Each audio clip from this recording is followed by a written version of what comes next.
when you look at the crowds today, you have maybe 5,000-6,000 people here. On the streets yesterday, 1 million people, 1 million Iranians in the street for the Ayatollah Khomeini. Does that not give you concern? Does that not make you afraid?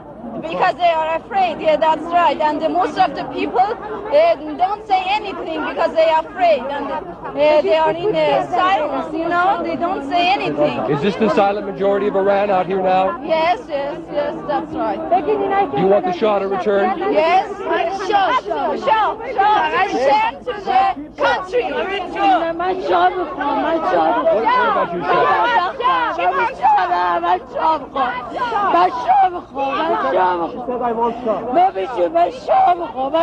Why do you want the Shah? Why does she want the Shah?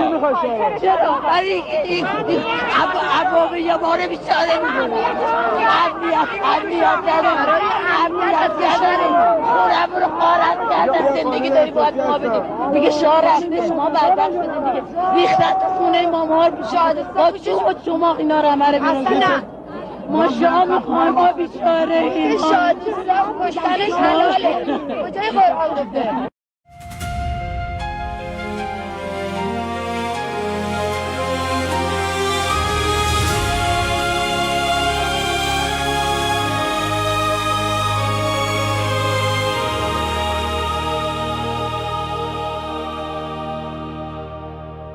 47 years we've been bleeding in the dark, under the shadow of the Islamic regime, with a stone-cold heart. They silenced our voices, they turned off our light. 58 days without internet, but we still fought the night. Our children took the streets, they raised their empty hands, and the world looked away. Do you understand? Do you know Europe? Do you know what's been done? Do you know Europe? 42,000 souls are gone, killed in 2 days by a regime drenched in blood. Do you know Europe? Or have you just given up? Do you know Europe? Do you feel anything at all? Or did something break inside you while Iran answered the call? Do you know Europe? 42,000 lives, 2 days, that's all it took. Mothers and fathers and sons, did you even look? We stand with Crown Prince Reza Pahlavi, our hope and voice. Millions behind him marching, he is our only choice. He only fights for freedom, democracy and human rights. But you mock him in your chambers while he fights for our lives, to pull us out of this darkness, this century-long night, while you sign deals with our killers and call it diplomatic right. Do you know Europe? Do you know what's been done? Do you know Europe? They hang 60-40 souls one by one, hanged within 4 months by a regime drenched in blood. Do you know Europe? Or have you just given up? Do you know Europe? Do you feel anything at all? Or did something break inside you while Iran answered the call? Do you know Europe?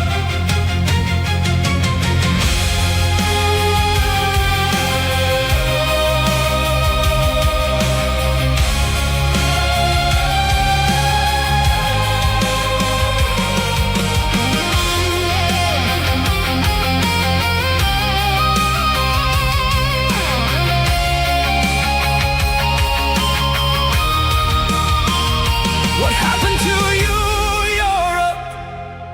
What made you so cold? What turned your heart to stone? while our story went untold. Is oil worth more than blood? Is silence worth the shame? Because while you negotiate with murderers, we are dying, calling your name. Do you know Europe? Do you know what's been done? Do you know Europe? 42,000 souls are gone, killed in 2 days by a regime drenched in blood. Do you know Europe? Or have you just given up? Do you know Europe? We are still here. We are still strong. Do you know Europe? How much longer? How much longer? How long? Do you know Europe?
To all of our friends around the world, under the yoke of the Islamic Republic, Iran is identified in your minds with terrorism, extremism, and poverty.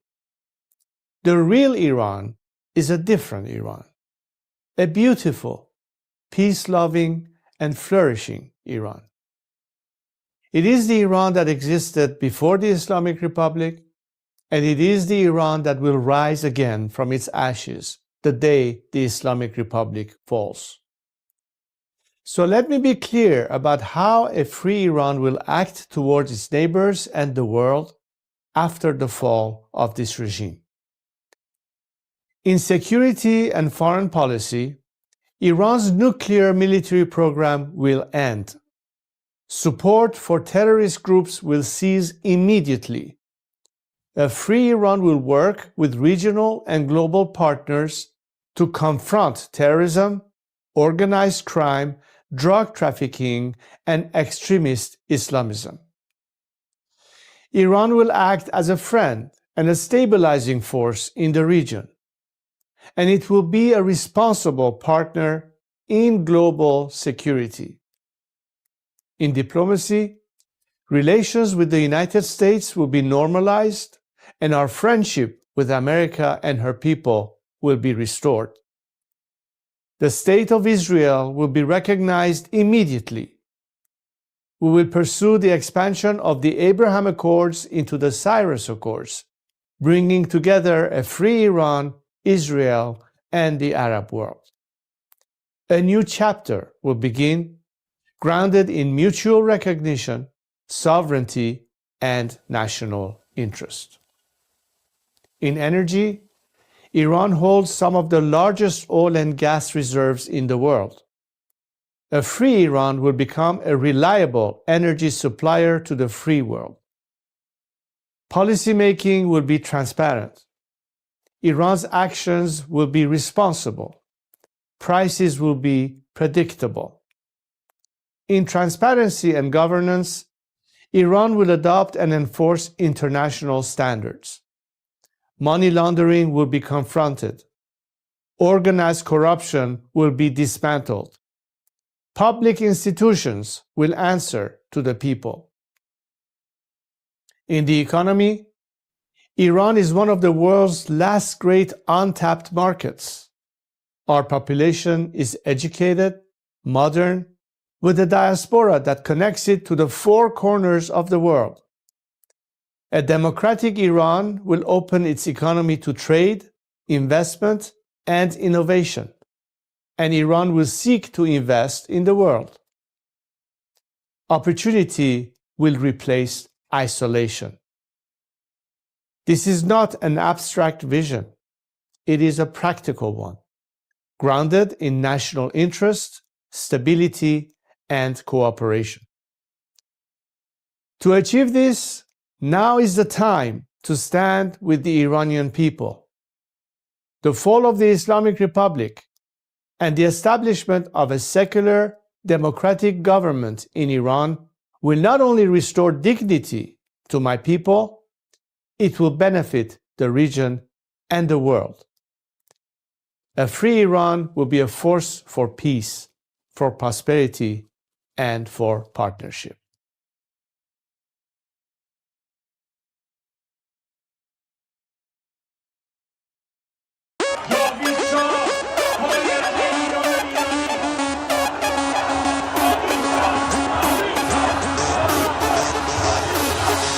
وقتی واسه غم نی گرچه قصه هامون کم نیست همه خسته این قبولم ما فرصتی واسه ماتم نیست روشن میشه فردا خورشید سرزمین ما سرم باز و سینه سپر بلند میگم جاوید شاه وقتی واسه غم نی گرچه قصه هامون کم نیست همه خسته این قبولم ما فرصتی واسه ماتم نیست روشن میشه فردا خورشید سرزمین ما سرم باز و سینه سپر بلند میگم جاوید شاه روبروم یه واژه یه هدف به نام انتقامه پشت سرم دعای مادر و تو دستم تفنگ بابامه رو زبونم اسم شاه بگین عشق بی انتهاست هر جا اسم ایران اومد اونجا صدای بچه رضاست فردا می نویسن تو کتاب قصه ی دیمار بگو با تیر جنگی کشتن بچه های بیگناه رو بگو از بخت مادرها چیر زنا و دخترامون بگو تنها شهید شدیم تا تنها نمونه شامون وقتی واسه غم نی گرچه قصه هامون کم نیست همه خسته این قبولم ما فرصتی واسه ماتم نیست روشن میشه فردا خورشید سرزمین ما سرم باز و سینه سپر بلند میگم جاوید شاه وقتی واسه غم نی گرچه قصه هامون کم نیست همه خسته این قبولم ما فرصتی واسه ماتم نیست روشن میشه فردا خورشید سرزمین ما سرم باز و سینه سپر بلند میگم جاوید شاه وقتی واسه غم نی گرچه قصه هامون کم نیست همه خسته این قبولم ما فرصتی واسه ماتم نیست روشن میشه فردا خورشید سرزمین ما سرم باز و سینه سپر بلند میگم جاوید شاه سلام من به تو یار قدیمی منم همون هوادار قدیم سید سلام چطوری مرد کلی کتلت شدین دایی بدون مدرک سلام بسیجی قهرمان رفتی پیش توسی با پنیر و یه نون سنگک سلام به محفل قرآنیتون سلام به مدیرای بحرانیتون سلام به حاجی اکبر و طوله هاش و خارج و رفقای ارگانیتون سلام به دزدای پول ملت که تش میفتین توی تور ملت سلام به همه شما کرکسایی که دارین نونتون رو میزنین تو خون ملت که تش زیر دست و پاک و تک بخورین حالا هی به یه بادکنک بدوین سلام آخر تو زندان باشه وقتی قرار به این آب خنک بخورین مرگ بر ملا متولی ننگ در دنیا ننگ بر دوتا مجاهد چپی بعد از ملا مرگ بر ملا متولی ننگ در دنیا ننگ بر دوتا مجاهد چپی بعد از ملا اینو بگذاریم به خاک میرسیم تجزیه طلبی که به خاک بیرسیم ایران مردمش وطن پرستن از کرد تا بلوچ بری به فاک میرسی توف به هر کی مرسی است توف به هر کی در پی تجزیه است توف به لوی و همونی که شیفته ی گل ملیگرا تو وطن خدا نسلی هست سر کردستان همه برپا شدن بلوچستان فدای مهسا شدن شم واحد که شیر و خورشید ما بقی جعلی ها تنها شدن شادی باشه واسه همه در میهن کور بشه چه شهرچی اهریمن رخه رو بگی تا اون 6 کلاس سواد و خبرگان و مجد سری ترجیحن شبهای عروس و دامادی باشه برن سلامتی نوش کنن آبادی باشه مقصد کجاست میدون شهیاده به سمت اتوبان آزادی باشه سلام به نسل ندید پدیدا نبودیم ندیدیم قدیمتی ما شاه بود تو شادی کل میزدین حالا شاه بر میگرده پیک میزنین مرگ بر ملا متولی ننگ در دنیا ننگ بر دوتا مجاهد چپی بعد از ملا مرگ بر ملا متولی ننگ در دنیا ننگ بر دوتا مجاهد چپی بعد از ملا مرگ بر ملا متولی ننگ در دنیا ننگ بر دوتا مجاهد چپی بعد از ملا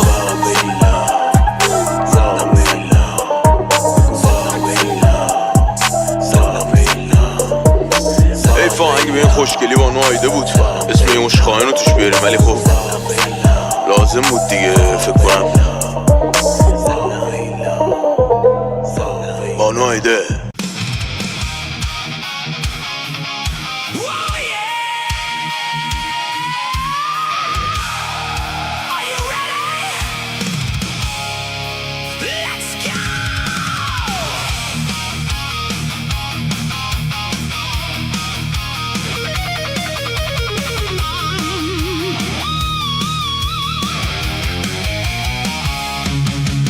Raptor fighter flying over the sea.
Let's go.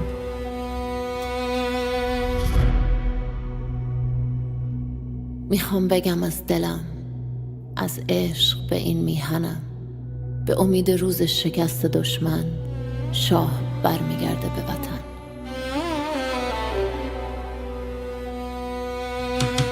برگشتن پهلوی، وحشت هر اجنبی، بلند بگو همشهری شاه رضا پهلوی.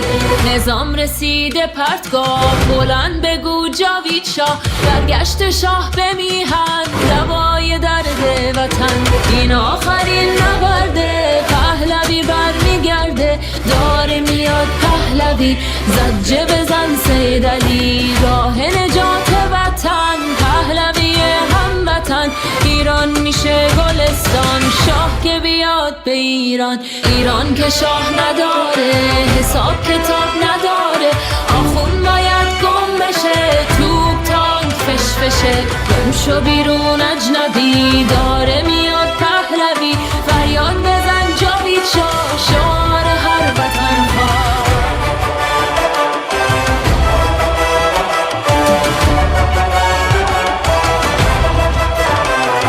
ما شاه میخوایم نه ملا، بذار بشنوه دنیا. ایرانی داد بزن، شاه تو فریاد بزن. برگشتن پهلوی، وحشت هر اجنبی، بلند بگو هموطن. شاه رضا پهلوی، فریاد بزن جاوید شاه، شعار هر وطن خواه. بلند بگو جاوید شاه، شعار هر وطن خواه. فریاد بزن جاوید شاه، شعار هر وطن خواه. فریاد بزن جاوید شاه، شعار هر وطن خواه. بلند بگو جاوید شاه، شعار هر وطن خواه.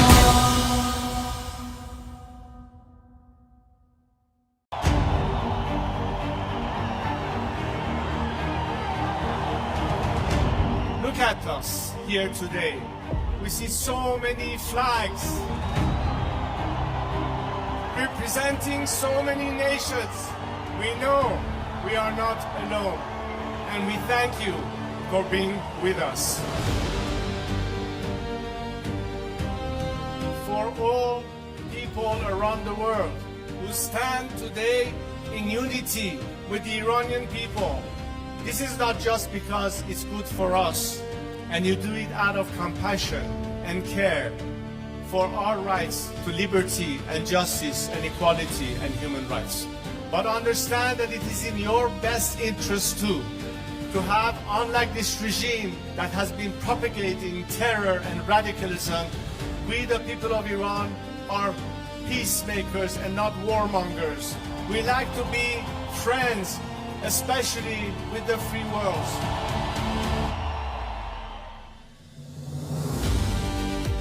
We'd like to be able to have the best neighborly relationship with the people of our area in the region, with the Arab countries, with Israel, and all our other neighbors. We are fighting for justice, we're fighting for human rights, we are fighting for liberty, we're fighting to put an end to all sorts of discrimination.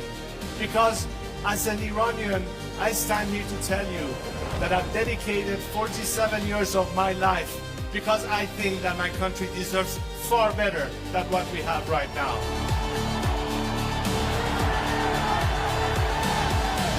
To now understand that their best remedy is to support the people of Iran, because ultimately a free Iran will be your best partner, not just to bring stability and peace, but it will be in your best economic interest and opportunities. Together we can prosper again, and the world will be so different once the Iranian people are free. I am here to guarantee a transition to secular democratic future. I am committed to be that leader of transition for you, so we can one day have the final opportunity to decide the fate of our country through a democratic, transparent process, through the ballot box and free elections. And let's make sure that this time, especially the free nations of this world and their governments, stand on the right side of history.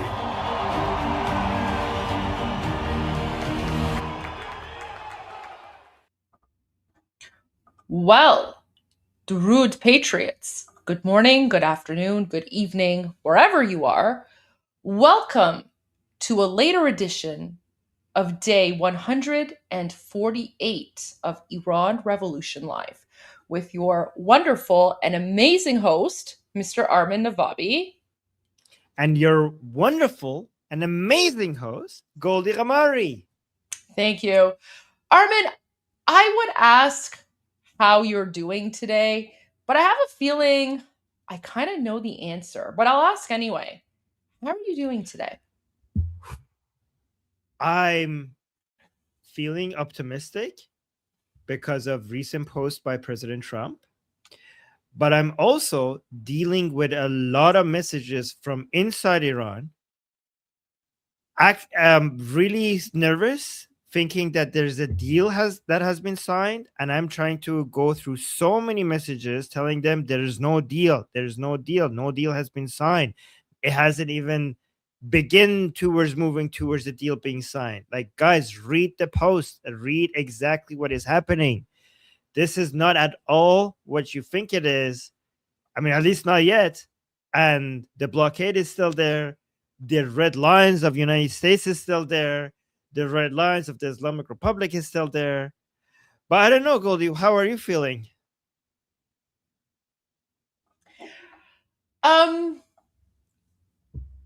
I'm feeling optimistic. I know it's hard to see. I know it's hard for a lot of people who are not familiar with geopolitics or, the analysis or how it all sort of works. But I am feeling pretty optimistic because President Trump hasn't actually said anything new that is contrary to his previous position. And his Truth Social posts have made that very clear. We're also seeing the internal infighting of the Islamic regime really bubbling to the surface because I actually made a video yesterday called Who Controls Iran? And I was speaking about who really controls things behind the scenes. And, it's not the president. It's not the supreme cardboard dictator.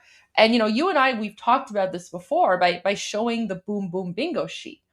Who's really in control of Iran right now is the Islamic Revolutionary Guard Corps, aka Vahidi. And there's also like messaging coming from inside of occupied Iran right now that is not only contradicting what President Trump is saying, but they're contradicting each other, right? Apparently Pezeshkian is saying one thing. Pezeshkian's the president, the puppet. He's saying one thing. IRGC commanders are saying another thing. It's just a total state of chaos. And I think President Trump knows that. And so, I mean, sure, like on first reading, when you kind of just look at what President Trump says, you might think that, okay, like a deal has been made. But nothing is farther from the truth, Armin. And I just want to share this post because I was speaking about this last night. So, like President Trump's Truth Social post, where he says agreement largely negotiated. So this is what kind of started off this whole firestorm last night. He said, and what's interesting, Armin, and I pointed this out, is that this part of his statement is highlighted. So the official White House account deliberately highlighted this portion of his message because when you highlight something, that's basically like you're basically saying to people, pay attention to this part here.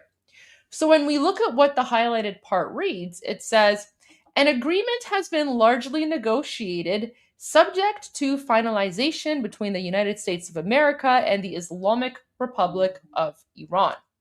So that basically says there's no actual deal, really. But everyone is freaking out and everyone is saying, "Oh, there's a deal, there's a deal." I don't see it. I don't see it. No. And then there's been subsequent messages and other things out there, but I will let you get to all of that. So that's just sort of my initial analysis here. But Armin, I'd love to hear your thoughts, and I'd love to see what posts you have to share with us. Yeah, Goldie, you're first of all, as usual, so on point. Not only a deal has not been signed, and people are reacting online as if a deal has been signed. The MOU hasn't even been signed.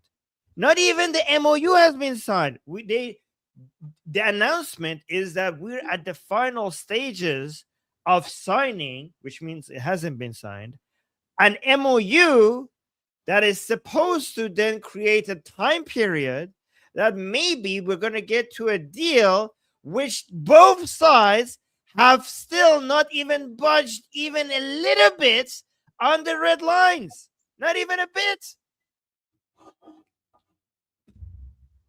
And President Trump, in the most recent post that you just said, Goldie, that he posted, makes it clear that the red lines are still there. IRGC, thank you, IRGC. They also posted saying that the red lines are still there. So, yeah, still miles away. Still miles away. So I don't know how this deal could happen. And based on President Trump's recent post, it seems like they're not budging at all. And if the Islamic Republic agrees to a deal that meets President Trump's standards, that is full surrender. That is absolutely full surrender. And Goldie, you're so correct regarding the internal divisions. It has escalated to the nth degree.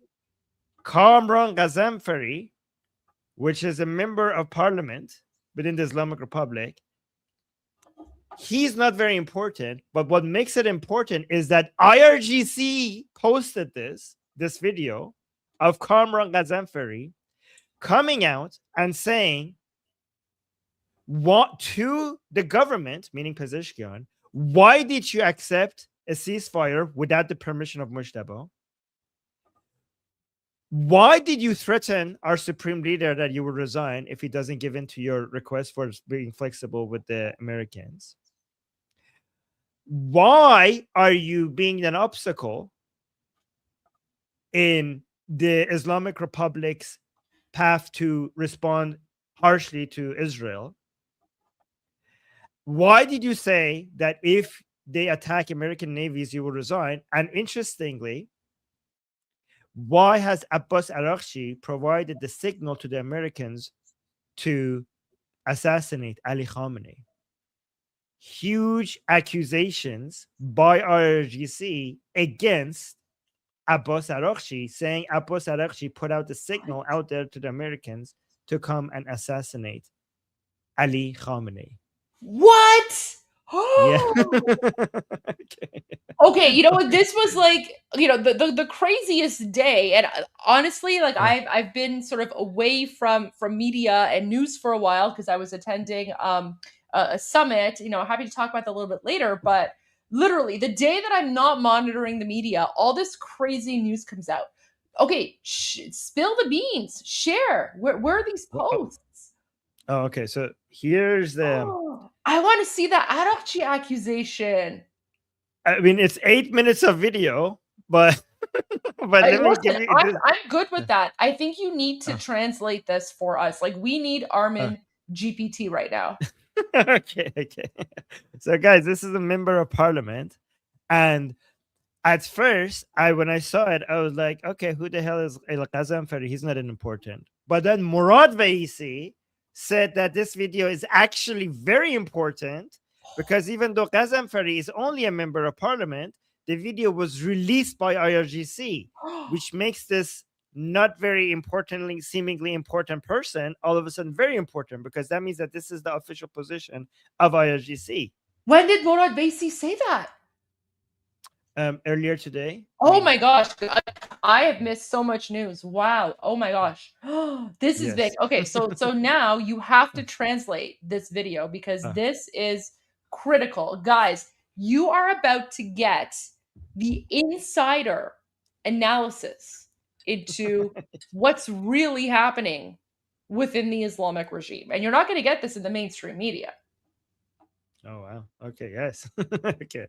All right. It's 8 minutes. So let me get into it then. Bismillah ar-Rahman ar-Rahim. No. I missed that. Oh no. Oh no. Okay. Oh my God. So it says in the name of Allah. No. جریان محافظه‌کار و سازشکار که به تعبیر امام خامنه‌ای شهید قتلگاه انقلاب است، همانی است که بر برخی ارکان حاکمیتی خیمه زده و خسارت‌های متعددی به کشور و انقلاب وارد کرده است. به تعبیر امام خامنه‌ای شهید بسم الله الرحمن الرحیم. جریان محافظه‌کار و سازشکار که به تعبیر امام خامنه‌ای شهید قتلگاه انقلاب است. So he's saying the part of the regime, the part of the government who has a strategy of appeasement, according to our Imam, which is part of the government that is responsible for the greatest defeats and the death of the place where the slaughterhouse of the regime. So the people within the regime who want to appease with the Americans, have a strategy of appeasement with the Americans, are the slaughterhouse of the regime. همانی است که بر برخی ارکان حاکمیتی خیمه زده و خسارت‌های متعددی به کشور و انقلاب وارد کرده است. So these are the people who have caused a lot of damage to the revolution and to the regime. جناب آقای پزشکیان. Oh, he just got right into it. Oh my God! Whoa! Guys, he just called out Pezeshkian. Wait. Yeah. Let me bring up the Boom Boom Durka bingo sheet, guys. Okay. Whoa! He just went right for it. Oh my God! No chill. No chill. Okay, so guys, right away, that Durka dude, literally just called out Pezeshkian. Pezeshkian is the president of the Islamic regime. However, as Armin and I have both explained, the president is pretty much a puppet of the IRGC. He tried to resign a while ago. They wouldn't let him. The guy's pretty much being held hostage. So here's the thing. Anyone who thinks that the president of the Islamic regime occupying Iran has any control or say or power knows nothing about Iran. So that, just right off the bat. So for all the Western analysts and all the media pundits out there or whatever, if anyone tries to say, oh, Pezeshkian said this and therefore that's what the Islamic regime is doing, that in and of itself should be a signal to you right away that that person knows absolutely nothing about the Islamic regime or Iran, because the president has always been a puppet of those who are actually in control behind the scenes. So anyways, all right, let's go back to it. So there you go. So he's calling out the useless president. Yeah. Yes. So Goldie, with that in mind, that the president is useless, why would he be blaming him if he's a nobody? Because he's the perfect scapegoat. He's the perfect scapegoat because he's a nobody. Exactly. So I mean, they might Rafsanjani him. He might be Rafsanjani, or what was the other one? Raisi. He might be Raisi soon. Oh yeah. Bull or a bear? Okay. This is why Pezeshkian wanted to. Yeah. This is why Pezeshkian wanted to resign. And they wouldn't let him. They wouldn't let him. Yes. را بدون اجازه رهبری آتش‌بس را پذیرفتید. So he's saying, Pezeshkian, why did you accept the ceasefire without the permission of the supreme leader? این که رهبری در پیام So guys, remember, given that this was posted by IRGC, this is IRGC attack on Pezeshkian. را بدون اجازه رهبری آتش‌بس را پذیرفتید. اینکه رهبری در پیام‌های خود هیچ اشاره‌ای به آتش‌بس نمی‌کنند یعنی که آن را قبول ندارند. So he's saying, given that the supreme leader, Mujtaba, is not mentioning ceasefire at all in any of his messages, it means that he doesn't agree with ceasefire. So why are you, Pezeshkian, working for ceasefire when it's obvious that Mujtaba does not want ceasefire? شما همان گونه که در ماجرای جنگ 12 روزه بدون اجازه رهبر شهید ما آتشبس را پذیرفتید و با این کار خود اسرائیل را از نابودی نجات دادید. He said, oh my God, what did he actually say that? Yeah. Oh my God, that is wild. The level of cope is insane. Oh my gosh, I can't believe he just said that. Racist, these people. Oh my God, delusional. Oh my gosh. So guys, he's saying that in the same way that during the 12-day war, without the permission of the supreme leader Ali Khamenei, you accepted the ceasefire, and by doing that you saved Israel from guaranteed absolute destruction. Okay. So Pezeshkian saved Israel by accepting the ceasefire during the 12-day war, apparently. And guys, do you understand how insane that sounds? Like, so they're saying that during the 12-day conflict back last summer, when President Trump brokered the ceasefire deal, the Islamic regime was pretty much close to being boomed to obliteration, including Khamenei, and everything had been destroyed. And now this Durka is saying that in fact it's the opposite. During the 12-day conflict, the Islamic regime was this close to eradicating Israel, but they weren't able to do so because Pezeshkian, the president, agreed to the ceasefire against the wishes of the supreme dictator Ali Khamenei. Oh my gosh, that's crazy. Yes. And Goldie, this is actually the position of vast majority of pro-regime people. If you go look at their comments and their posts and the people in the streets, pro-regime people in the streets, that's what they think. That's genuine. That's why they don't want ceasefire, because they think that every single time that we're about to completely destroy Israel and wipe it off the map, somebody comes and announces a ceasefire. That's what they think. Yeah. That's wild.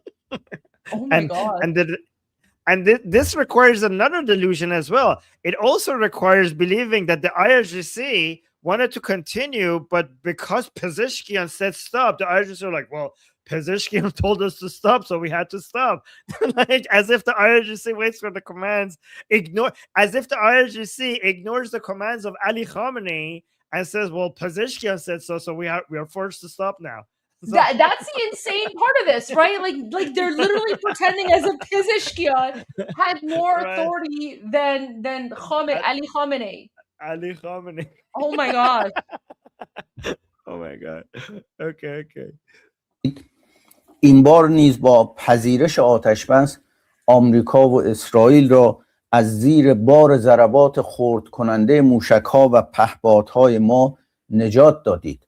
Oh my God. No. Armin, I was not ready for this level of delusional cope. So, he's saying, oh my God. He's saying this time again, by announcing a ceasefire, you have saved Israel and United States by the crushing, from them being crushed into pieces from the forces of our missiles and our drones. Yeah. So guys, so apparently, so what he's saying is that the United States, during this conflict, this current conflict, the United States was this close to being completely obliterated off the face of the planet. And the Islamic regime was this close to finishing off the United States. But the reason that the United States survived is because Pezeshkian agreed to the ceasefire. That's what he's saying. Like, this is wild. This is what I cannot believe this. Like, yeah, you know what? Like, this is a great comment. Like, Dom is saying, I want what he's smoking. Right? Like, yeah. Oh my gosh. Guys, Americans, I'm telling you right now, you guys dodged a bullet. You guys dodged a bullet thanks to Pezeshkian. Pezeshkian, the president of the Islamic regime, right? Right. You guys dodged a bullet. Oh my gosh. Oh my god. Yeah, actually, according to these people, Pezeshkian is actually a Zionist spy coming out and saving Israel every time they're about to get, destroyed. Yeah. Armin, what are the chances of Pezeshkian surviving the next, week? Well, here's the thing. It's really hard. It's a hard balance for the regime because they need to keep him as a scapegoat, okay? Every time they need to be flexible or bend the knee or be humiliated to be like, oh, it was him. It wasn't because of us. It wasn't because of IRGC. It was because of him. So they need to protect him because he's useful for that. But at the same time, they're causing so much hate against him that it becomes hard to protect him. Right. So, yeah. Oh, because there are people there within the regime who are asking for the execution. For Rouhani, Zarif, Araghchi, and Pezeshkian, and even Ghalibaf. There's even people are asking for the execution of Ghalibaf as well for talking about ceasefire. Oh my god. Honestly, like, guys, Armin and I and the vast majority of Iranians, we actually don't care. Like, for us, this is literally watching like Game of Thrones, right? Game of Durka. It's Game of Durka, and apparently it's intensifying because of President Trump. And guys, never forget that, Pezeshkian had this weird Persian New Year message where he literally looks like he's in a pool and he's being held hostage, and there's like a random doll on like the Nowruz table, right? So guys, this is Pezeshkian. Pezeshkian, the president of the Islamic regime, is literally being held hostage by the IRGC right now. This is the guy. If anyone actually thinks, okay, I'm telling you right now, if anyone actually legitimately thinks that this guy who was forced by the Islamic Revolutionary Guard Corps to make this like weird Nowruz message that pretty much looks like a hostage video, if anyone thinks that this guy is in charge, they know nothing about Iran and the Islamic regime or the game of Durka, right? It's wild. Like, it's insane. And Goldie, look what I found before we go back to this rest of the video. The same guy, okay, in 2025, okay, in November 2025, I'm not going to play the video. I'm just going to show the translation. Look, because some people think that when I'm talking about executions, I'm exaggerating. I'm making this up. Guys, this is not like a random pro-Islamic Republic commentator. This guy, Kamran Ghazanfari, is a member of parliament. Let's see what he said about the Mullah Rouhani, former president of the Islamic Republic. Look at this. Kamran Ghazanfari Hashemi, a member of parliament, says about Hassan Rouhani, the former president of the Islamic Republic, the day the noose of the gallows is placed around Rouhani's neck and the stool is pulled out from under his feet, the people of Iran will celebrate. This is a member of parliament within the regime saying that there will be celebrations when we finally execute Hassan Rouhani, the former president of the Islamic Republic. That's the level of infighting that we have been dealing with inside the regime. And now it's escalating. That's old news. So you can see that this has been building up over the years. And President Trump what he has done, he has caused that to be time 1,000. All of these divisions that we used to see within the regime with the ceasefire And this roller coaster up and down that President Trump is doing is amplifying all of that to the nth degree. All right. So let's now continue. شما بیانیه می‌دهید و ادعا می‌کنید که مطیع و پیرو رهبری هستید. آیا مصداق اطاعت و پیروی جناب عالی از رهبری آن است که نامه گستاخانه و بی‌ادبانه 29 فروردین 1405 خطاب به رهبری را امضا می‌کنید؟ He says that you make statements pretending that you are loyal to the supreme leader and you follow his command. Is being loyal to the supreme leader and following his command? If you're doing that, then why did you on this date a few months ago you sent a letter that was so rude to our supreme leader? How do you justify that rude letter he sent him? I think he's referring to a letter that he wrote to Mujtaba Khamenei saying that the country is getting effed right with with the blockade and everything. Like, please, this Vahidi guy. So guys, if you like a month ago or two, Pezeshkian, actually it was just a few weeks ago, Pezeshkian wrote a letter to Mujtaba Khamenei saying that Vahidi is nuts and he's bombing all of the countries in our neighborhood, UAE, Qatar, Saudi Arabia. Somebody needs to stop him. Please, I can't stop him. Come and say something to him. And he's referring to that letter. ادعای پیروی از رهبری را باور کنیم یا امضای نامه بی‌ادبانه و توهین‌آمیز را؟ Like, Pezeshkian, should we believe your claim that you are a follower of the commands of our supreme leader, or your signature on your very rude letter to him? So as apparently you can't be like, if you ask Mujtaba for something and warning him about what's happening, he considers that to be very rude to the supreme leader. توهین‌آمیز را در این نامه مدعی شده اید تاب‌آوری جامعه ضعیف شده است. So he's saying in this letter you claim that the society's tolerance is lower, like it has been low, like our society cannot tolerate the current situation, the current economic situation. شما خودتان در مقابل دشمن دچار ضعف شده اید، نه جامعه. He's saying like it is you, Pezeshkian, who has become weak, not the society. Like, we are strong against the enemies. It's you. You think the society cannot tolerate the current situation? We can't tolerate it forever. It doesn't matter. We don't need to eat, apparently. Okay, everything being expensive, no problem. We are strong. It's Pezeshkian. He's saying, Pezeshkian, you're doing projection. You can't tolerate it, and you're saying society cannot tolerate it. شما خودتان در مقابل دشمن دچار ضعف شده اید، نه جامعه. Yeah, you are who are weak in front of the enemy, not the society. گفته اید ادامه این وضعیت مانع جدی ادامه خدمت در این جایگاه است. Okay, that was a threat from Pezeshkian. He's saying this condition, Pezeshkian, in that letter to Mujtaba, he said that if this situation continues, I wouldn't be able to serve in the position that I have.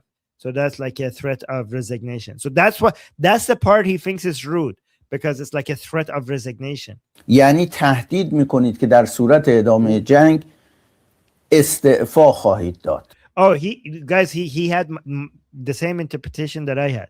He said like this part that you wrote means that you are threatening the supreme leader, that if this continues, you're going to basically stop being the president. You're going to give up being the president. آیا صحت دارد که حسن روحانی به شما خط میدهد که برای پیشبرد کارهایتان تهدید به استعفا کنید؟ Hassan Rouhani has entered new character unlocked, right?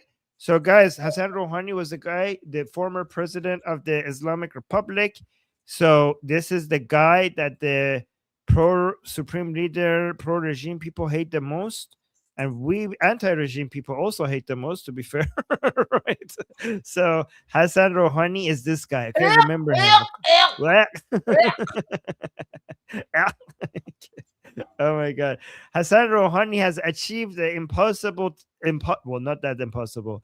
The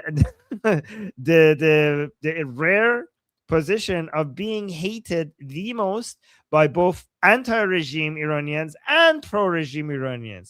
He has that unique position, and because he's like the main reformer, so-called reformer, and he's also the main scapegoat, right? The one that the pro-regime people would want to execute the most is Hassan Rouhani. So here he's accusing Pezeshkian of following the orders of Rouhani. Basically, he's saying, is it true? He's asking this question. He's saying, is it true that it's Rouhani that is telling you to do these things? Yeah. خط می‌دهد که برای پیشبرد کارهایتان تهدید به استعفا کنید. Like, oh, is it Rouhani that is telling you to use threats of resignation to get your agenda going?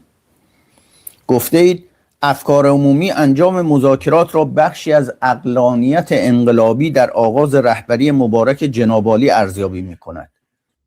Oh, Pezeshkian apparently in that letter to Mushtaba has said that the wisdom of the society, the wisdom of the crown, like the thinking within the people is that if you negotiate with the Americans, they would انقلابی در آغاز رهبری مبارک جناب عالی ارزیابی می‌کند.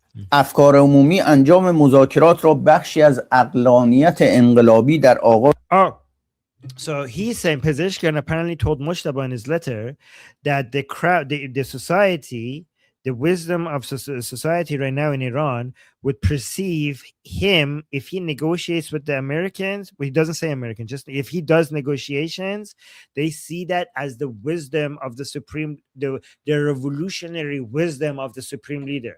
So he's basically trying to, so Pezeshkian basically was trying to get, hey, if you negotiate, the crowd is going to love it. They're going to love it. They're going to think like, oh my God, you're so wise. So like that's what Pezeshkian letter to Mushtaba was saying, and he's reading. رهبری مبارک جناب عالی ارزیابی می‌کند. جناب پزشکیان، جریان سازشکار مواضع سازشکارانه و بزدلانه خود را به عنوان عقلانیت مطرح می‌کند.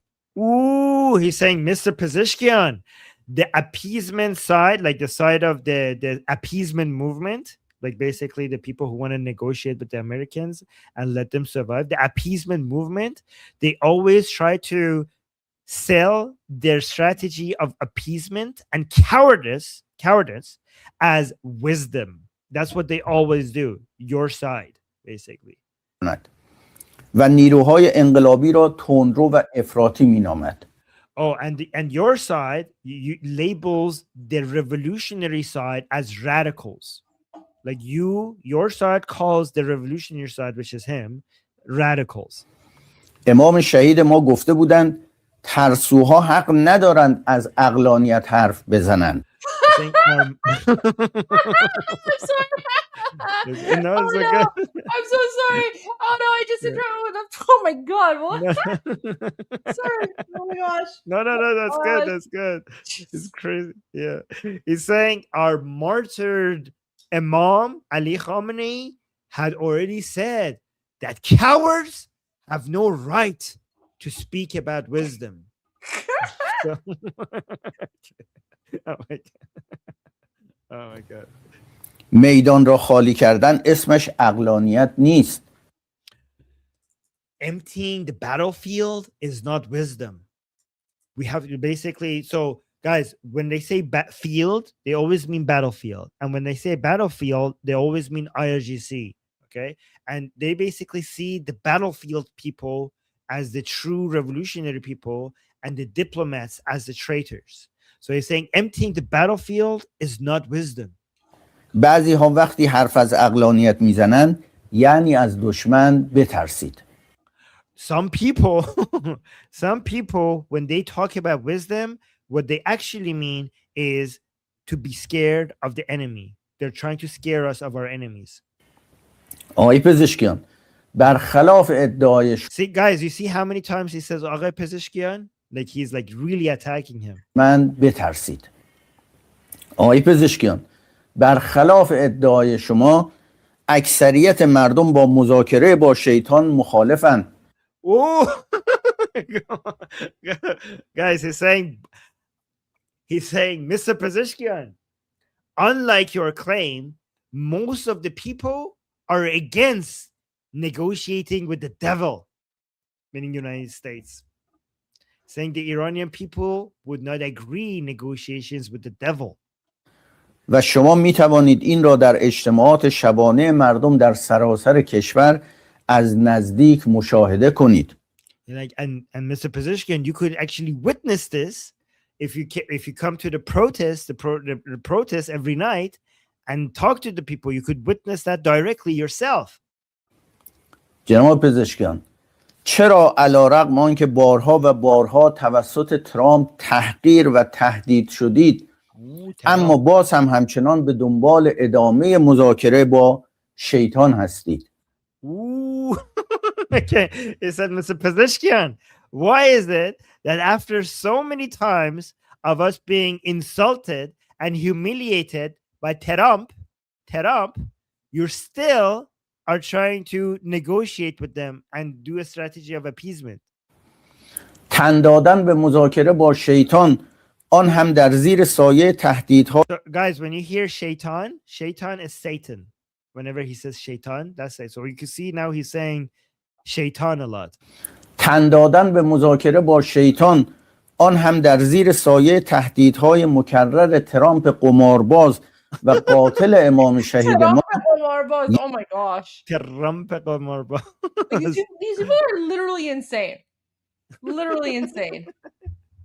Oh my god. آن هم در زیر سایه تهدیدهای مکرر ترامپ قمارباز و So he's saying negotiations with the devil, and under the shadow of the threats of the gambler Trump قمارباز و قاتل امام شهید ما and the murderer of our martyred supreme leader. یعنی مرعوب شدن از تهدیدات و چشم پوشی از خون امام شهید. Okay, so that means that you're being basically scared from all the threats, like the threats is scaring you, but it also means that you're ignoring the blood of our supreme leader. You basically you're encouraging negotiation with the person who killed our supreme leader. و چشم پوشی از خون امام شهید.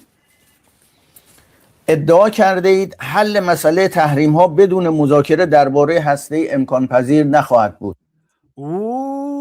Apparently, saying Pezeshkian in his letter to Mujtaba, he said that solving the sanctions without negotiating on the nuclear stuff is impossible. That's what Pezeshkian said to Mujtaba in his letter. تهدیدات و چشم پوشی از خون امام شهید. ادعا کرده اید حل مسئله تحریم ها بدون مذاکره درباره هسته امکان پذیر نخواهد بود. این ادعای شما نیز خلاف واقعیت. So he's saying this claim by you is against reality. Guys, you see how impossible it is for this regime to give up any of its nuclear stuff? You have to deal with this much nonsense. You have to deal with all of these people coming at you. That's why their hands are tied.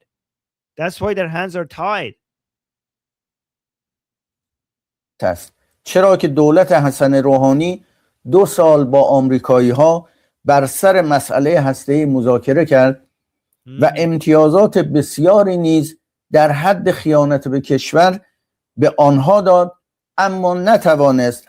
So he's saying he has evidence, guys. He has evidence for why the negotiations with the American doesn't work, right?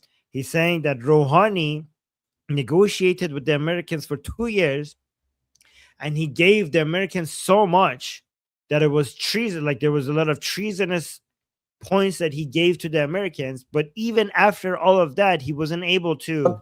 اما نتوانست حتی یک تحریم را هم لغو کند. What? That's a lie. He said, but he wasn't able to even remove one sanction. By the way, that's BS. Obama did remove sanctions. So what is he talking about? He's saying Rouhani, even after all of those negotiations, couldn't remove any of the sanctions, but that's a lie. So many sanctions were removed. جناب پزشکیان، به خوبی میدانید که رژیم الهام الیاف صهیونیست هم در ماجرای ترور آیت الله رئیسی با آمریکا و اسرائیل همدست بود. Oh, okay, guys. Oh my god. Oh my god. Oh my god. Okay. Okay. Let me see. You guys, multiple new characters unlocked. So do you guys hear the name Ilham Aliyev? Okay. So Ilham Aliyev is the president of Azerbaijan. Okay. So you might think like, what the hell this got to do? Why did we all of a sudden go to Azerbaijan? You guys know him? Okay. So why do you think, before we even play it, why do you think he's bringing up Azerbaijan and the president of Azerbaijan? This is actually very educational for you guys. This is going to be so educational. So educational. What does this got to do? He mentioned Pezeshkian, Ilham Aliyev, and Raisi, and Zionism. Ooh, guys, so many different things are being connected. Zionism, Azerbaijan, Ilham Aliyev, Raisi. What do you think is happening? Raisi was the last president before Pezeshkian, who's dead, eaten by bears in the jungle. You guys remember him? Hold on. So here, who killed him? Was it a helicopter accident, or was it the Islamic Republic that killed him to bring a so-called reformist president so that they could negotiate with the Americans? Or was it the Israelis? Who killed him? Okay. All we know is that he was, okay, so this is Larijani. He was blown up and only his hand was remained. This is Ali Khamenei. He was killed and he's still not been buried. So he's in a fridge. And this is Salami, the previous leader of IRGC. He's been, completely blown up into dust. And then this is the guy we're talking about, Raisi, former president, eaten by bears, like helicopter down, and eaten by bears. Okay, so now he's bringing up Raisi, who was eaten by a bear, right? And yeah, bear. Yeah, was it trained? Yes, trained by Savak. Apparently, it was a Savak bear. Apparently, Savak bear returns for revenge, right? So he's talking now about Raisi and Zionism. Israel. Okay, so the idea these people have is that Raisi was killed by Israel. So what does Pezeshkian have to do with any of this? If you guys don't know, Pezeshkian is Azeri. Okay, he's Turkish, or as we Iranians prefer to say, Azeri, right? And he has, because he's Azeri, Pezeshkian has close connections to Azerbaijan. And every time he goes to Azerbaijan and meets with Ilham Aliyev in Azerbaijan, they're so friendly and they're so buddy-buddy with each other. Azerbaijan is an ally of Israel. So you see the connection? When they think Pezeshkian is a Zionist spy, this is how the dots connect. Okay? Pezeshkian is Azeri. Pezeshkian goes to Azerbaijan. He's close. He's always friendly with Ilham Aliyev as another Azeri who is an ally of Israel. And that's how Pezeshkian is connected to the Israelis. And that's why he's a Zionist spy. And guess what? It's like, that's not all of it. Raisi, when his helicopter crashed, where was he coming from? Where was where was Raisi? Yes, guy, right? Where was he coming from? Where was he visiting? Azerbaijan. You see how everything is connected? Raisi was on his way back with the opening ceremony of a dam from Azerbaijan with the Azerbaijanis. And that's when he had his helicopter crash from the Azerbaijan, that is an ally of Israel and also an ally of Pezeshkian. You see? And now guys, did you connect everything? Was that understandable? Okay, and this look at now see what he's saying here. Okay, پزشکیان به خوبی میدانید که رژیم الهام علیوف صهیونیست he's saying you know that the Zionist regime of Ilham Aliyev. Okay, guys, Ilham Aliyev is the president of a Shia majority country, Azerbaijan. But he's saying that Pezeshkian, you very well know that the Zionist regime of Ilham Aliyev هم در ماجرای ترور آیت الله رئیسی با آمریکا و اسرائیل همدست بود. That you know that Ilham Aliyev's regime was cooperating with the Americans and the Israelis to assassinate Ibrahim Raisi. Okay, you know, he says, Pezeshkian, you know that. و هم در ماجرای حمله نظامی Guys, this is like so many different degrees of, you know, Durka. Okay, like I hope you guys are following everything. Okay, like it's a complicated plot here. صهیونیست هم در ماجرای ترور آیت الله رئیسی با آمریکا و اسرائیل همدست بود و هم در ماجرای حمله نظامی 5 آبان 1403 و نیز و هم در ماجرای حمله نظامی 5 آبان 1403 و نیز جنگ 12 روزه. Oh, he's saying that the Ilham Aliyev's regime, Zionist regime, was important in multiple, like they were behind multiple military operations against the Islamic Republic, including the 12-day war. شریک آمریکا و اسرائیل در حمله به ایران بود.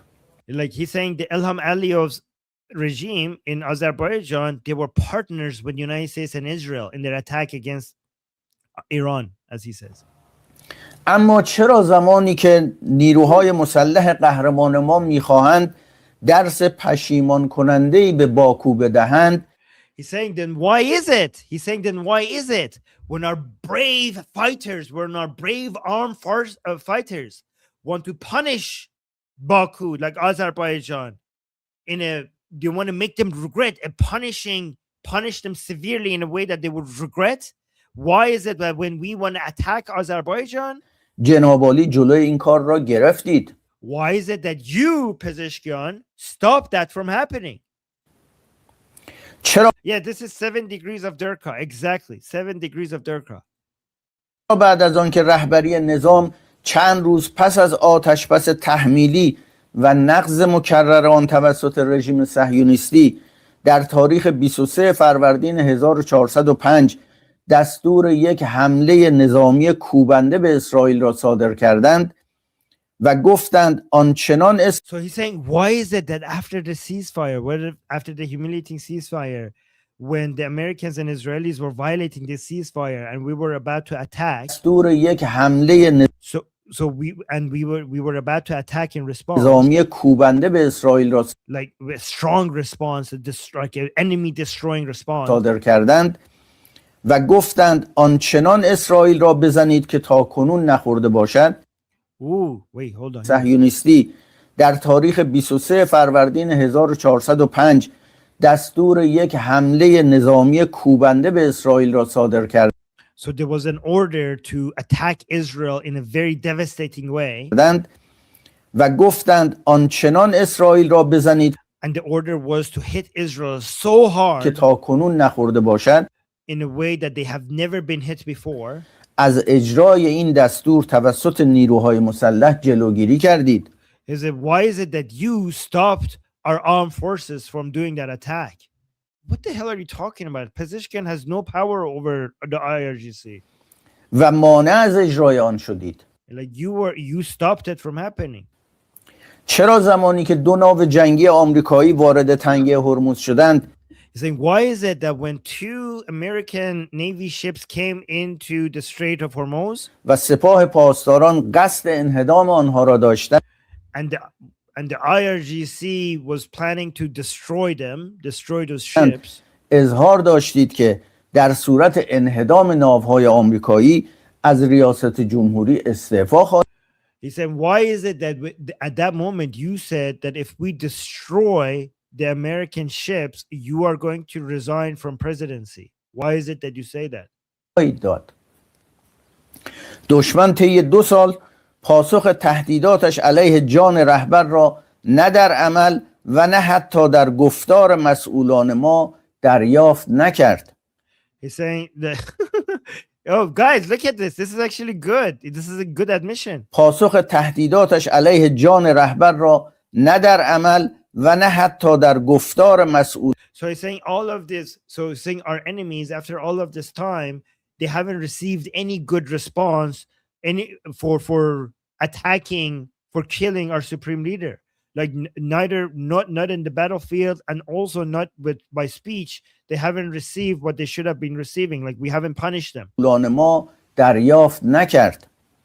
چند روز پیش از شهادت امام خامنه‌ای، هنگامی که یک خبرنگار خارجی از عباس عراقچی میپرسد Ooh, it's saying a few days before Ali Khamenei's death, when a foreign reporter was talking to Araghchi, the foreign minister of the Islamic Republic, از عباس عراقچی میپرسد اگر رهبر ایران را ترور کنند چه میشود؟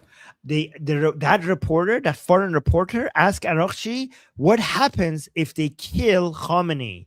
What happens to the regime? What happens in Iran if Ali Khamenei is assassinated? They asked Araghchi that. عراقچی در نهایت خونسردی و بی‌تفاوتی پاسخ میداد که کس دیگری به جای ایشان انتخاب خواهد شد.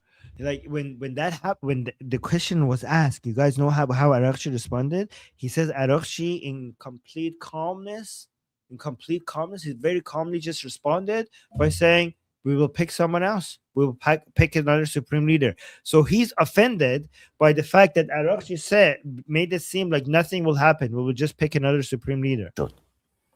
با این پاسخ عملاً چراغ سبز برای ترور امام جامعه داده شد. So he's saying Araghchi, by saying that, Araghchi gave the green light to assassinate Ali Khamenei. By the way, this guy's an idiot. Because why would that be a green light to the Americans to come kill Ali Khamenei? Wouldn't the Americans be more motivated to kill somebody that will actually change things in the Islamic Republic? Like, this guy is assuming, like, Americans and Israelis are like, we want to kill your supreme leader, but we don't want to inconvenience you too much. Araghchi, would it be okay if we killed the supreme leader? Would everything still work the way it should be within the regime? And Araghchi is like, yeah, okay, don't worry. It wouldn't be that much of an inconvenience. We will pick somebody else. And the Americans and Israel were like, oh, okay, thank you for allowing that. Thank you. We want to make sure that everything keeps running smoothly within the Islamic regime. Okay, so now thank you for the green light. We will kill him now.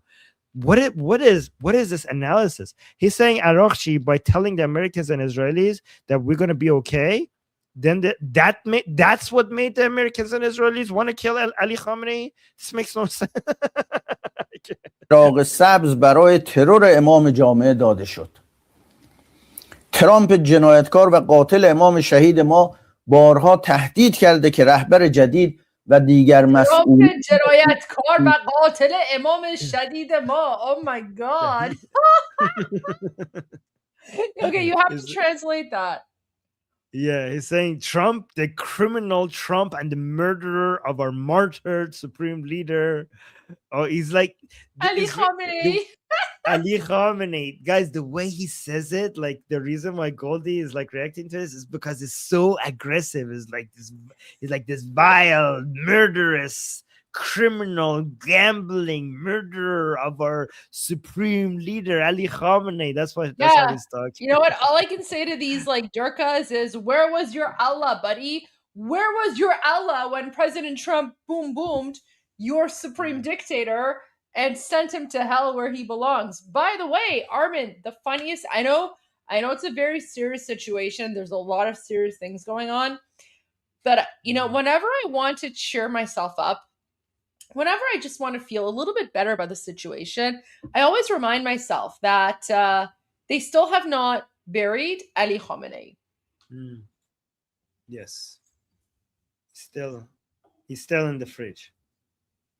Oh no, that's so funny. Yes. Oh my god.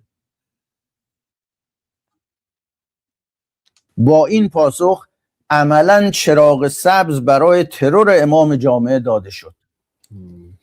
It's like Araghchi gave the green light assassinate Ali Khamenei. ترامپ جنایتکار و قاتل امام Yeah, the Trump جنایتکار, criminal Trump and murderous criminal Trump. شهید ما بارها تهدید کرده که رهبر جدید و دیگر مسئولان ایران را نیز ترور خواهد کرد. So that criminal Trump has threatened so many times that he will also kill the new supreme leader and many other regime officials.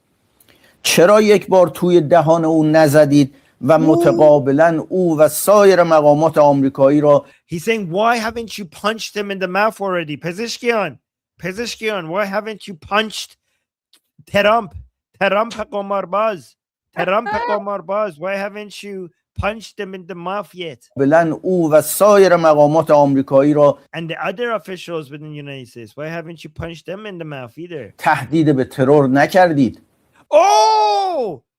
He says what? Oh my God, why has... Guys, he's asking Pezeshkian, why haven't you yet threatened Trump and other United States officials with assassination?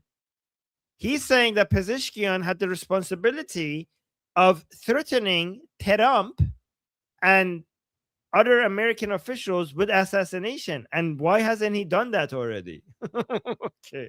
Wow, the expectations. So guys, just FYI. Okay, Armin, go back a few seconds.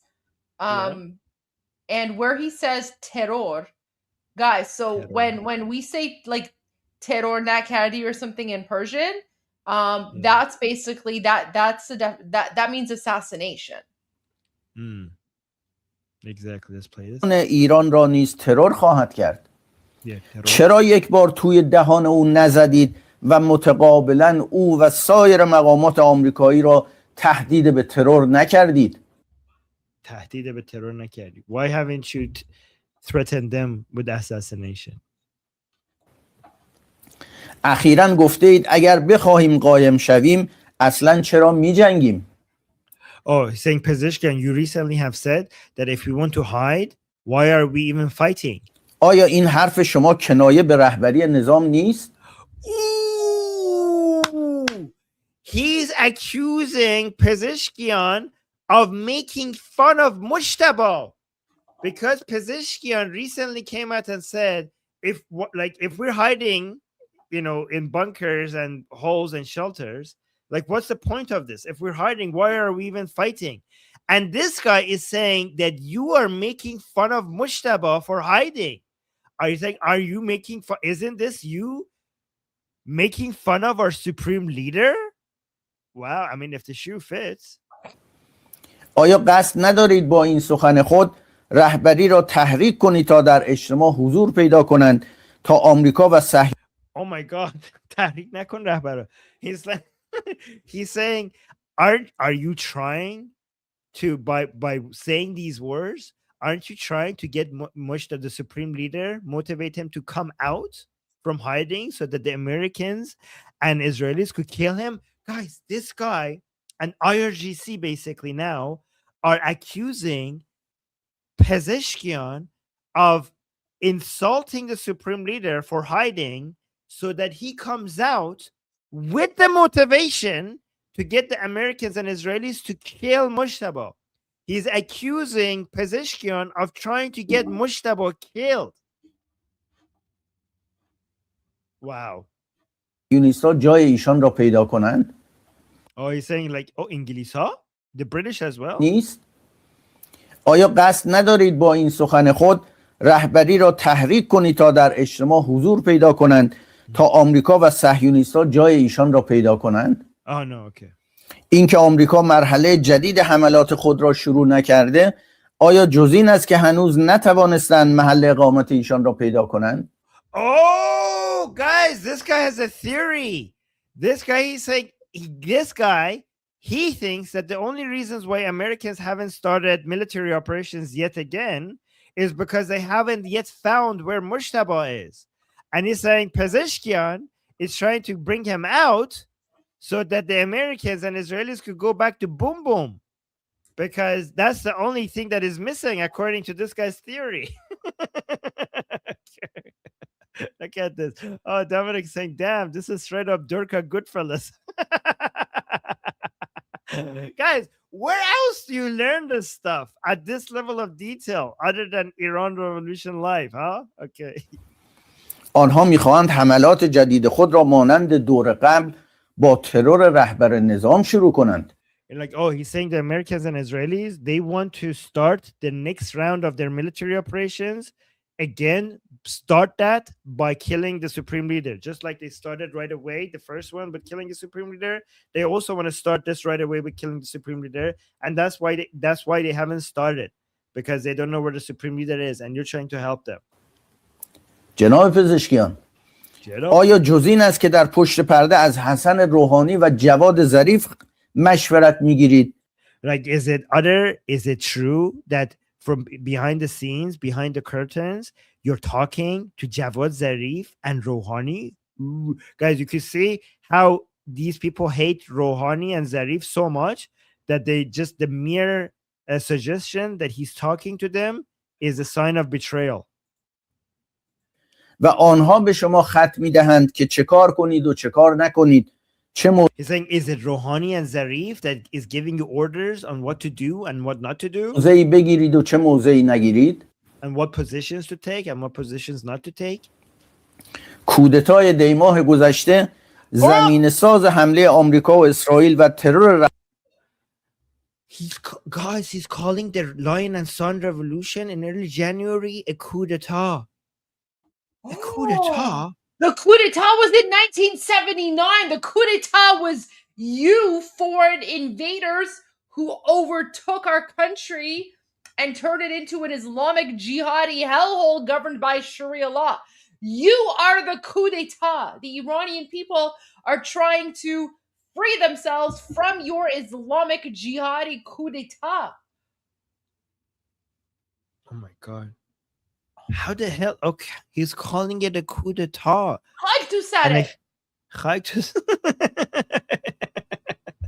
Oh my God. Oh my God.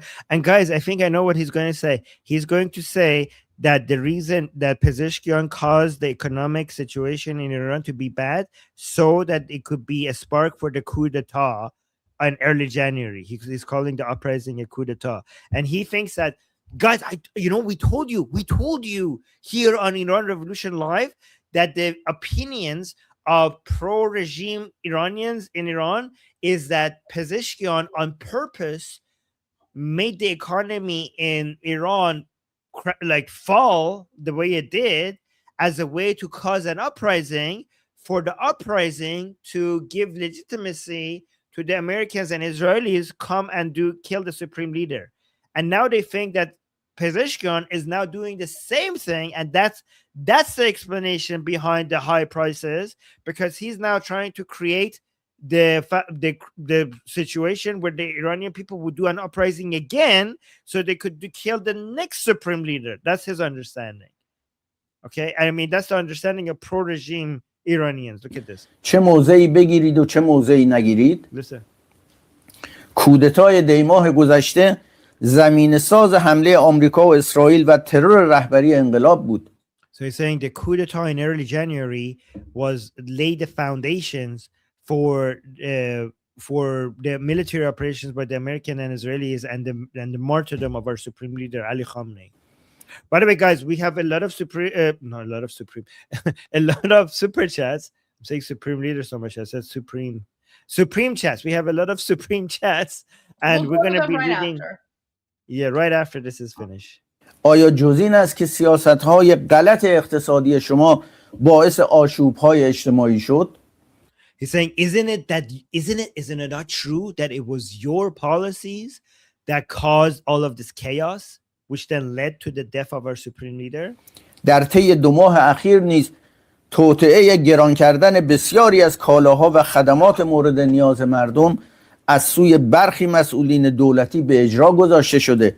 Oh, he's saying even in the past few months, we have this conspiracy to increase the prices of many of the goods and products. Okay, so many of the goods. So he's basically now you're repeating the same strategy to get the new supreme leader killed as well. و به نظر میرسد که قرار است آشوب‌های دیماه گذشته تکرار شود. Oh, see, guys, he thinks another uprising is coming. He's saying it seems like the chaos of early January is going to start again because of the policies of Pezeshkian. تا زمینه ترور رهبر جدید نیز آماده شود. Ooh, see, he accused him directly of trying to get Mujtaba killed again. He's saying you're basically creating the situation on purpose to, like, you're basically doing all of this to create the conditions for killing our new supreme leader as well. جناب آقای پزشکیان، عین تصور. Oh, the last part was Arabic. The last sentence was Arabic. Anybody knows? Anybody sees what the hell this last sentence was? He's saying, Mr. Pezeshkian, something Arabic, probably something from Quran. You know what? That in and of itself just literally proves my point that these people are the occupiers. These people are the foreign invaders. These people initiated the coup d'etat in 1979, and they've been holding us and the Iranian people hostage, and we've been trying to basically take back our country from this coup d'etat that was imposed upon us by these foreign Islamic jihadi occupiers. Because who the heck would speak in Arabic when they're sending messages or you know, speaking about Iranian politics, right? Because we don't speak Arabic, we speak Persian. And, you know, no offense to Arabic, nothing to do with that. It's just Iran is a different culture and identity. We have our own language that is distinct from Arabic. So anyone who's, like, you know, involved in, you know, Islamic regime jihadi politics and they all speak Arabic, it's literally proof in and of itself that these are foreign invaders and they're invading Iran with their foreign Islamic jihadi ideology. And we don't want anything to do with it. Yes. Okay, guys, it's Supreme Chat time. I like that, actually. Let's go with No. that. No? Okay. Okay. All right. Oh, wait, we have to remove this. Wow, guys, we got so many super chats. Thank you so much. Thank you. Okay, let's go through them. Mark became a new member. Thank you so much, Mark, for being a member and supporting the channel. And then we have Victory with a super chat saying, just for fun, on a slow news day. Well, today was not a slow news day, okay? I mean, not, at least not for me. Have you guys considered revisiting your 220? Oh yeah, our basically our early January lives, well, actually February live, and perhaps other landmark lives. Thanks, and may God bless you all. Yes, yeah, the attack. That's the day that was the attack on Khamenei. We did that once already. But Goldie, do you think, like, I think we're gonna come back to it at some point for sure. You know what? Absolutely. Like, on a slow news day, we'll definitely do like a reaction watch party, and we'll go back and we'll watch February 28th. Absolutely, because that's one of the historic days. Yes, I think it's day 63 or day 64. I can't remember which one. I think it's day 63. Yeah, day 63.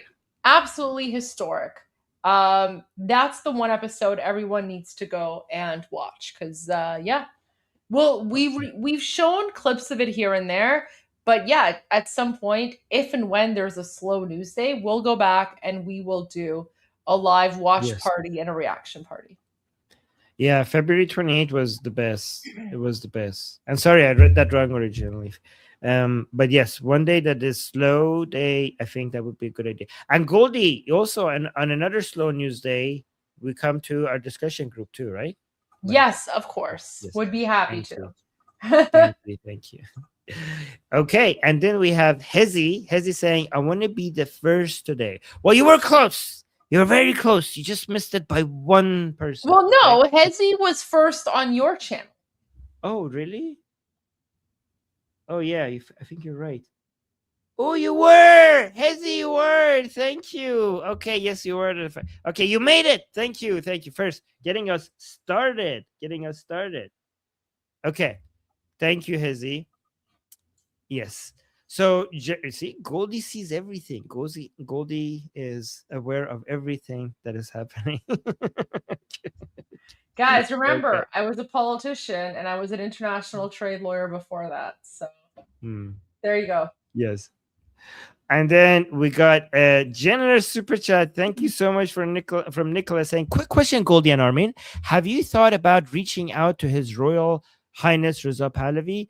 I'm asking because he may have allies that can be worked with to arm the people. I mean, I'm pretty sure Princess of Pahlavi is already more aware than most everybody regarding what the best plans are, right, Goldie? Yeah, I would say, without a doubt, His Royal Highness King Reza Pahlavi is probably the one person who is the most connected to people in occupied Iran. So he knows everything, he sees everything, he knows it all. So I really do appreciate the suggestion, but I promise you, His Royal Highness is way more deeply connected to Iranians in occupied Iran than either Armin or myself. And there's a very good reason why he doesn't speak about that in detail. He has said in several of his speeches and press conferences in the past that, he's communicating with people inside of occupied Iran. However, he's always kept that very vague. And there's a reason for that. And the reason is because if His Royal Highness Reza Pahlavi was going to give any detail about who he's speaking with, where they are in the country, like whether they're in government or not or whatever, because we're dealing with a brutal totalitarian Islamic regime that literally murders people for no reason whatsoever. If he was going to give any sort of details about who he's speaking with or what's going on, that would endanger the lives of tens of thousands, if not hundreds of thousands of people. So I promise you, rest assured, His Royal Highness knows exactly what needs to be done because he has been working towards this moment for the last 47 years. He has been working to free Iran since 1979, years before Armin and I were born. So he has a plan. He's always stuck to the plan. And right now, the reason that we're so close to the end is because of 47 years worth of hard work, effort, and dedication by His Royal Highness Reza Pahlavi. So thank you so much for the comment and for the super chat. But rest assured, he knows what needs to be done. And, as a former politician, I can tell you that sometimes silence is louder than words. So if, His Royal Highness is not speaking about certain topics or certain issues or things like that, it's not because he's not aware, because politicians are aware of everything. He's choosing to remain silent on certain things, and there's a deliberate reason for that. So I would say, trust the process, and as always, just the best thing that you and everyone else can do is to continue supporting Iranians by promoting His Royal Highness Reza Pahlavi and helping us raise awareness about why we only trust him to transition Iran from a brutal totalitarian dictatorship to a functioning secular democratic society. I hope that answered your question. I don't know, Armin, if you have anything to add to that. Well, I mean, I appreciate the thought though, because if I'm pretty sure that when it comes to arming the Iranian people, obviously the best way to do that is to get Prince Reza Pahlavi and his team involved. So whenever and if that is part of the plan, I think it makes obvious sense that the vetting process, not the training and the arming process, but the vetting process needs to be coordinated with Prince Reza Pahlavi and his team. So that's a good thing to highlight. And yeah. And thank you, Nicholas. And then we have another super chat from Mel Catwoman saying, oh, this is the US flag, posting the US flag and saying these colors don't run. I agree. These colors don't run. Yep. Yes. Makes sense. Good one. Love it. And then we have Uncle saying, even in a suit, they still stink. Yes, exactly. I could smell it the entire time when I was translating the video. Also, keep in mind, Armin, bring up the video again. Yes. Yeah. They never wear a tie. Do you notice Yes. that, guys? Do you notice that? So these Durka jihadis, even when they're wearing suits, they never wear a tie, and that always gives them like a really like weird, disheveled, like third world garbage Durka look. And the reason that they don't wear neckties is because apparently neckties are like, the tool of Satan or something. So, Gallade shaitan. okay, what's Gallade shaitan? It's like the leash. Oh, there you go. Yeah. So I knew it had something to do with Satan. So apparently the reason that the Durka jihadis don't wear ties is because the necktie is the leash of Satan. So yes, there you go. They don't wear ties because it's the leash of Satan. Yes, that's So messed up. Gallade shaitan. And it honestly just makes them look like utter garbage, which, that's fine because these people are garbage. Their ideology is garbage. Everything about them is garbage and they belong in the trash, just like other garbage. I mean, honestly, I would say calling them garbage is an insult to garbage because garbage, Recycle. like, garbage could be recycled maybe, but garbage at some point is implied that at some point it served a useful purpose and then it outlived its usefulness and now it's garbage. These Durka jihadi terrorists have never been useful in any way, shape, or form. So literally calling them garbage is like an insult to garbage because it's assuming that they were useful at some point or they contributed something to humanity. They've contributed absolutely nothing. So they're like, I don't know, a virus, I guess. I don't know. So speaking of ties, my father in Iran, everybody after the Shah fell, all of his colleagues, my father's a doctor, he's a heart surgeon in Iran, all of his colleagues stopped wearing the tie, but my father never stopped wearing a tie. See, he refused to take off his tie. And for that, he lost so many positions, so many invitations, so many advantages in his career just because he would never take off his tie. And for so many years, people are like, just take off the tie. Like there's so much that you're missing out on. And there's so many positions and privileges that you're losing on just because of the goddamn tie. And my dad was like, I'm not going to take off my tie. Wow. So, yeah. Well, it's obvious that your father is a man of principles and Right. that's why you are the way you are. So I'm sure your father is very proud of you. Oh, yeah. Thank you. Thank you. All right. And then, oh, wait, we have to go back here. There we go.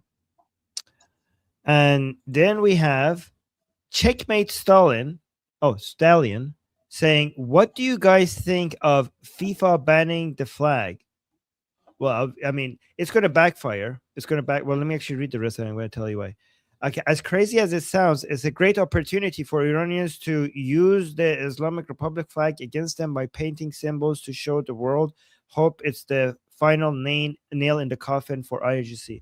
Yes, I hope so as well. I think that this ban is obviously like, screw them, screw FIFA. But I think this is going to be an opportunity for because they're not going to be able to stop. Iranian people are going to bring in the flag. They're going to smuggle it in. It's going to make a scene. There's going to be a lot of drama. It's going to get more news coverage because it's violating the rules. And it's going to bring more attention to the fact that the Iranian people are being oppressed, that they're still fighting. The Iranian people, by violating this rule, are going to bring attention to the Iranian people inside Iran. So I think it's going to backfire. So that's the opportunity here. That's what I think. I agree with that. And I mean, for Checkmate Stallion, if you're interested, I did a whole video on this. So you can just go to my YouTube channel and you go to Goldie Unfiltered. And I actually made a video about FIFA banning Iran's Lion and Sun flag. So yeah, go and take a look at that. because I do speak more on that, but I 100% agree with Armin. This is totally going to backfire. And we've already seen signs of this because there was some footage from a few days ago where I think FIFA had like painted or spray painted the flags of the various countries on pillars or something in the city.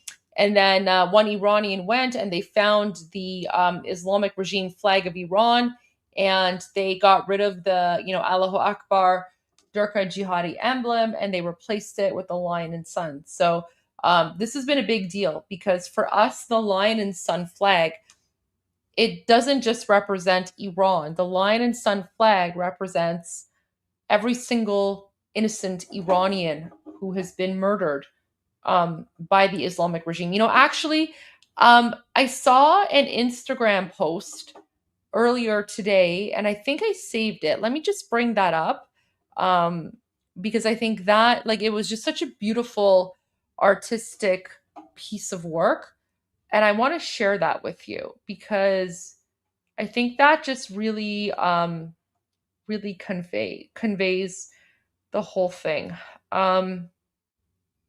Shoot, where is it? I know I liked it.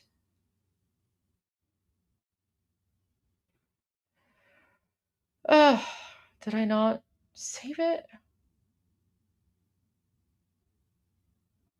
Okay, I need to find the video because I thought I had it, but unless it was from earlier today. All right, my apologies. I'm gonna go find it, but I will share that video. It was just such a beautiful video. But yeah, this is gonna backfire on FIFA significantly, especially since FIFA is happening in Los Angeles, and Los Angeles has the biggest diaspora population of Iranians outside of occupied Iran. LA is number 1, Toronto is number 2. So this is going to backfire significantly.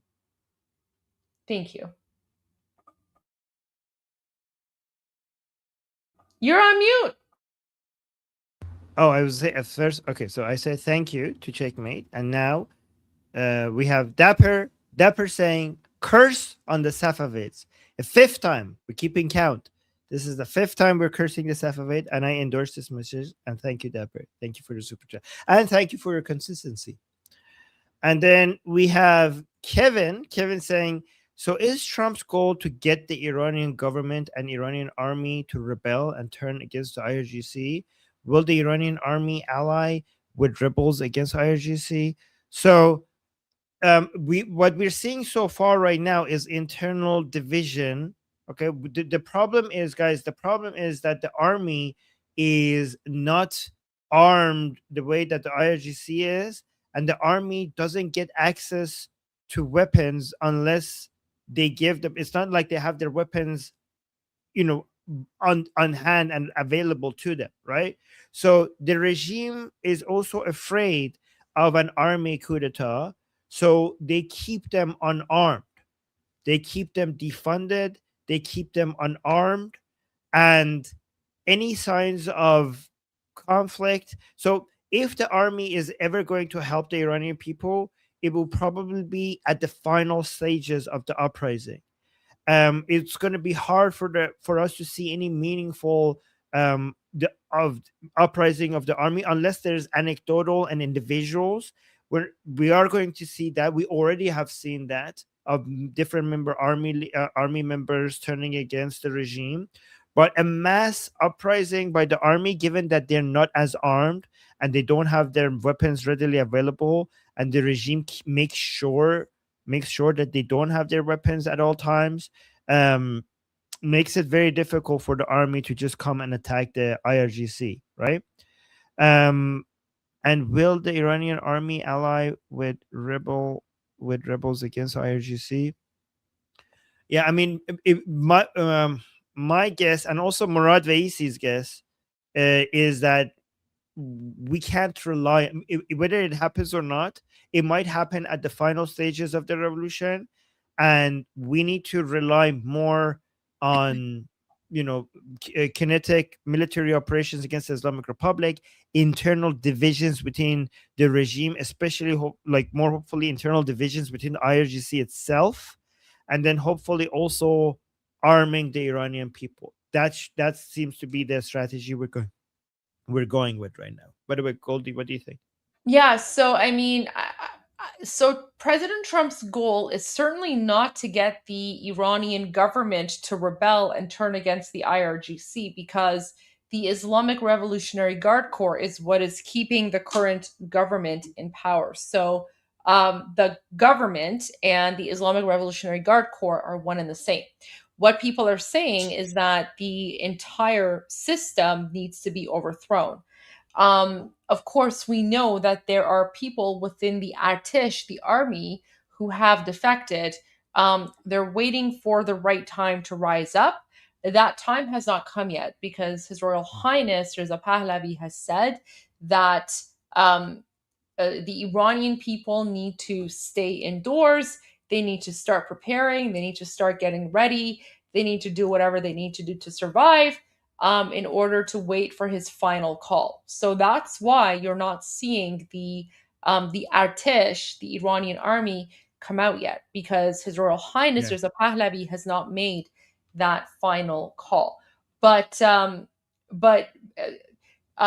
your point, like, is President Trump, with his statements, working towards furthering regime collapse? 100%, because every single thing that President Trump is saying is causing more chaos and division within the Islamic regime itself. And all these various factions are now openly attacking one another. And that's because there's no supreme dictator to keep everyone in control.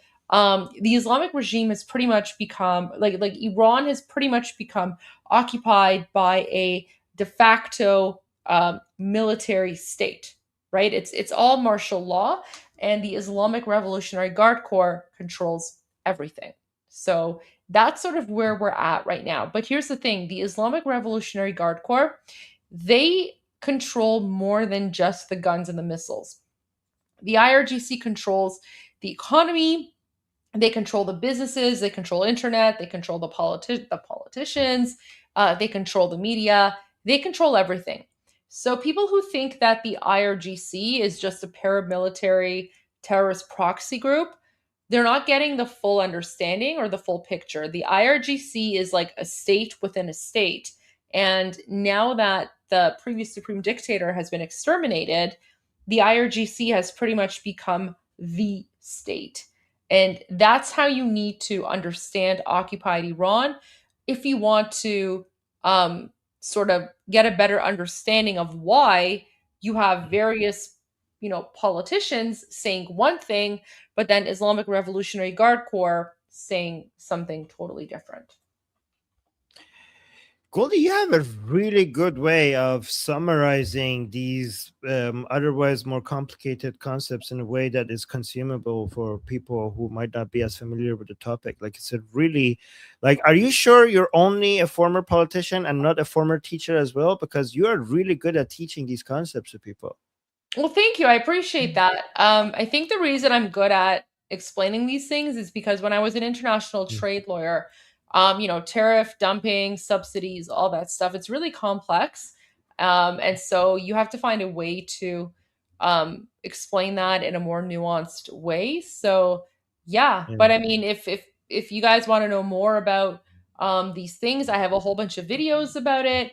I made a video yesterday called "Who Controls Iran?" I kind of do like a deep dive into that, and and then people can also tune in to the Goldie Show. So yeah, I kind of do like a deep dive into this, and I don't know, Armin, I guess I just have a gift for taking sort of complex situations and breaking it down piece by piece. But that's also what makes a good lawyer, right? So I don't know. I have some experience with these sorts of things, I guess. I don't know. That's the best way to pretty good. explain it. It's pretty. So yeah, we're so lucky to have you. Thank you. Explaining these things. Okay. And then we have another. Sorry, I found the FIFA video, so I just wanted to show this FIFA video It's not very long, but I just want to share this with everyone. So it's called POV FIFA banned this flag. Oh.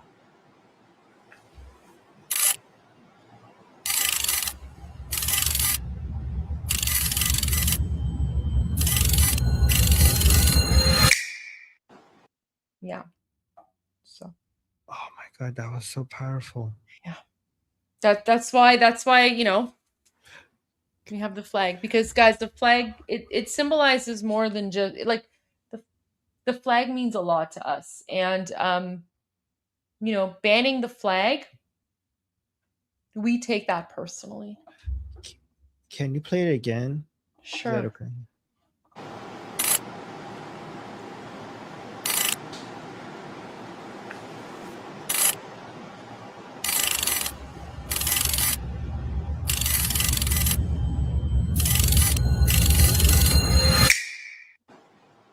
Wow.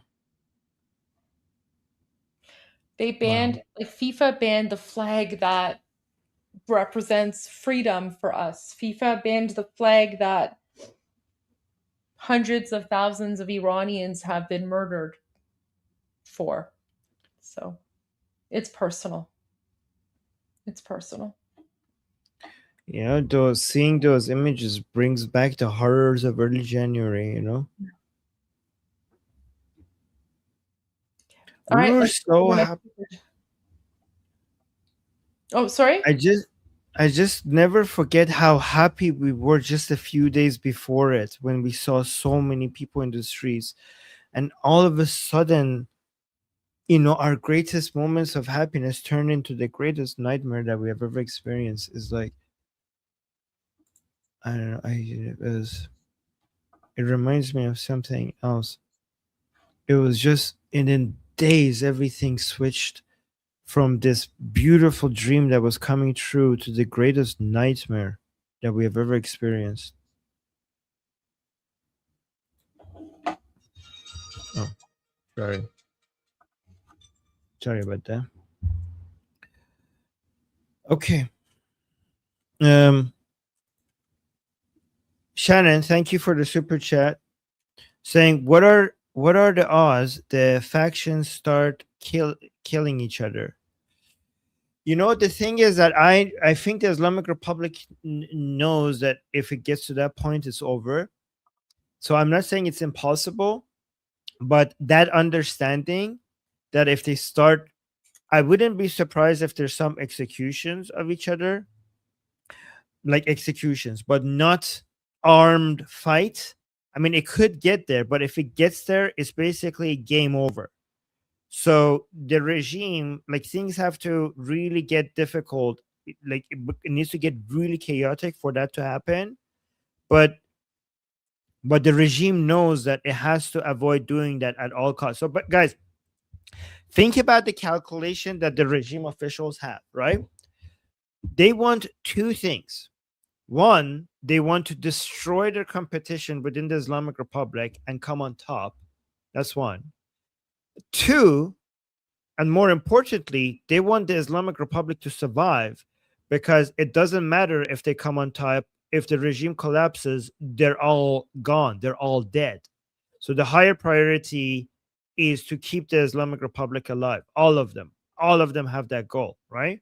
So if they start shooting each other, they might execute each other. But if they start shooting each other, then they are basically putting holes in the very ship that they're all in. So they would try to avoid that at all costs. But that was a good question. And then we have, you know what, I think the odds of them booming each other are pretty good. Like, they're getting to that point pretty much, right? And yes.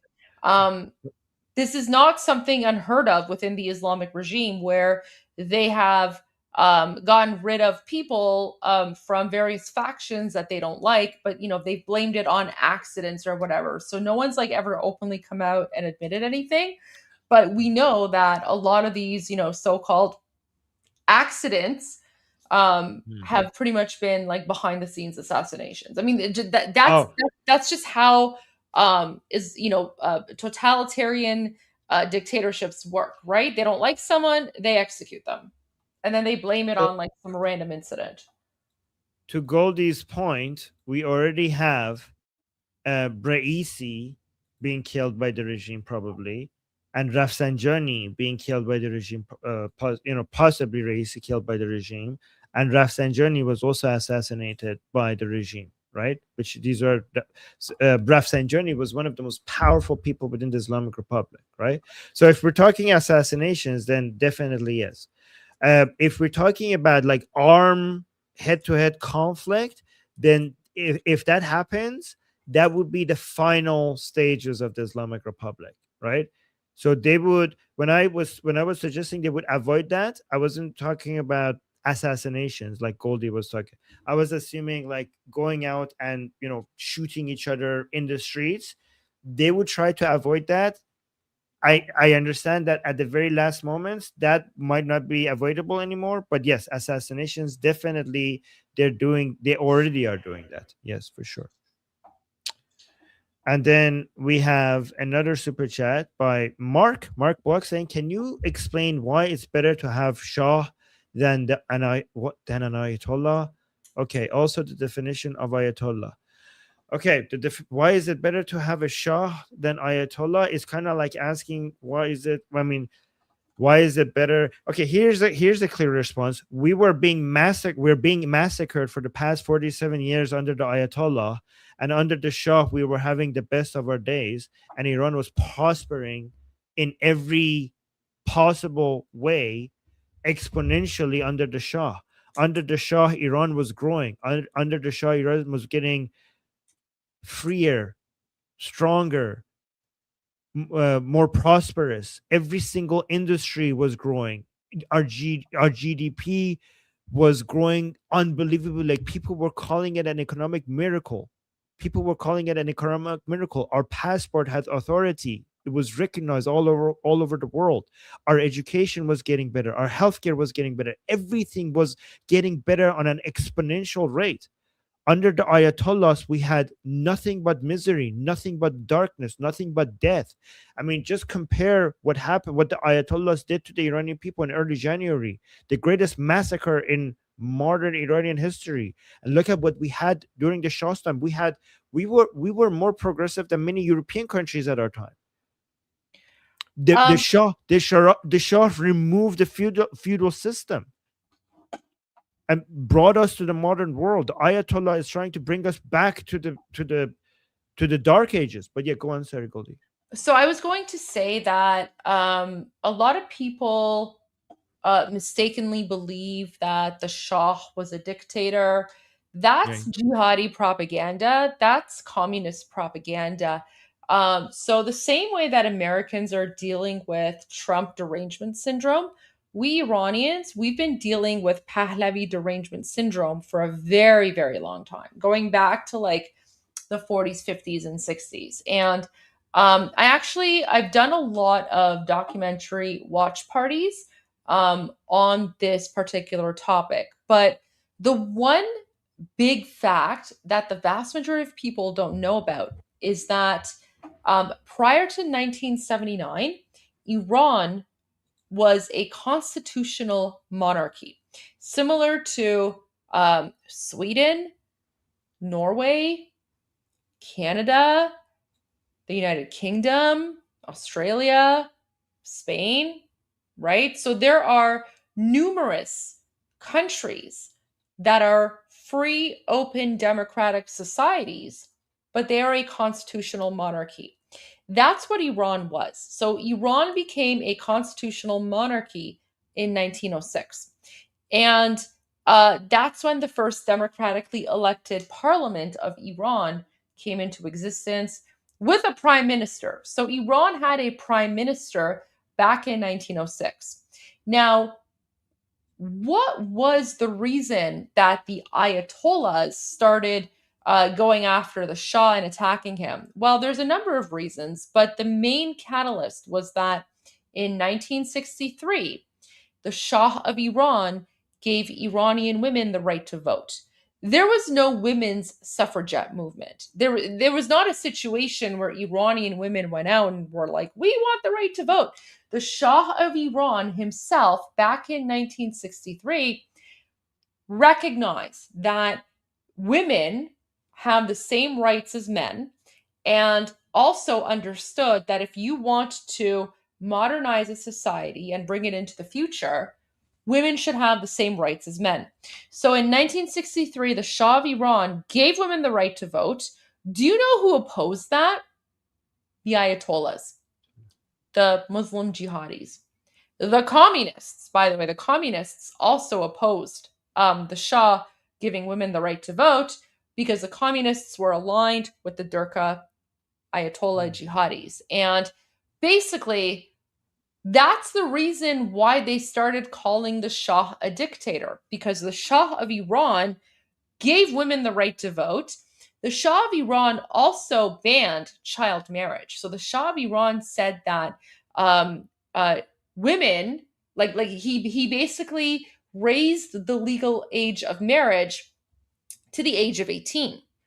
And that offended the Muslims, because the Muslims were like, this is Islamophobic. It's Islamophobic to prevent girls the age of 9 from getting married. So that's why they called the Shah a dictator, because the Shah gave women the right to vote, which was contrary to Islam, and the Shah banned child marriage.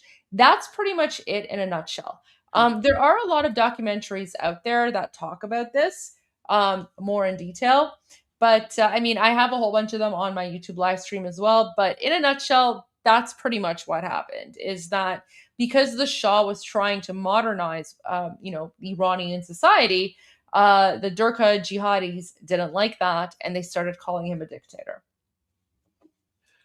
Yeah, and two other examples that we could add to everything that you just mentioned is when the revolution, when the leftist Islamic revolution of 1979 happened, the Shah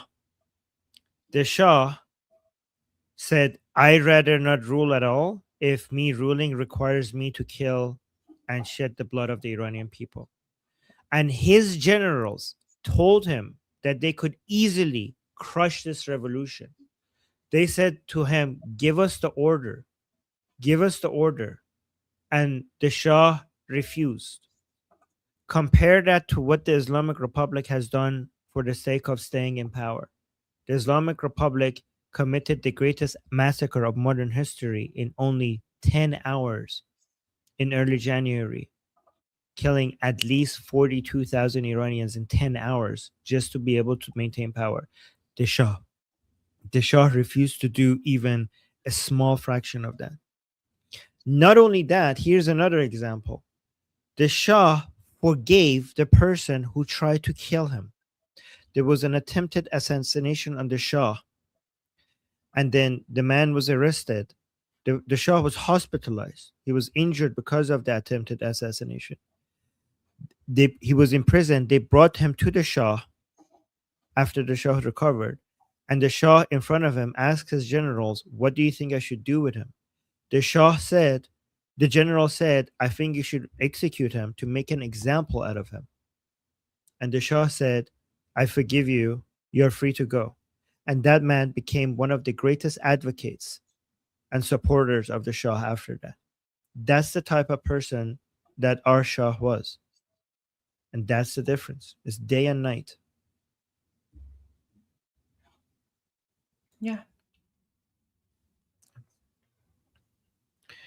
Okay. And PC, thank you so much for always supporting us. You're very kind, very generous. Thank you. Saying Iran will be free. Yes, it will. Yes, it will. Thank you. Yes. Thank you. And then we have White Rabbit Buzz. Thank you so much for the super chat, saying, hello, Armin and Goldie. Thank you for all you do. Been listening since January 8th. Wow, thank you for sticking with us for all this time. It's saying, I'm an Australian entrepreneur. What are your thoughts on a free Iran and foreigners starting businesses? hiring locals. I think it's the best idea.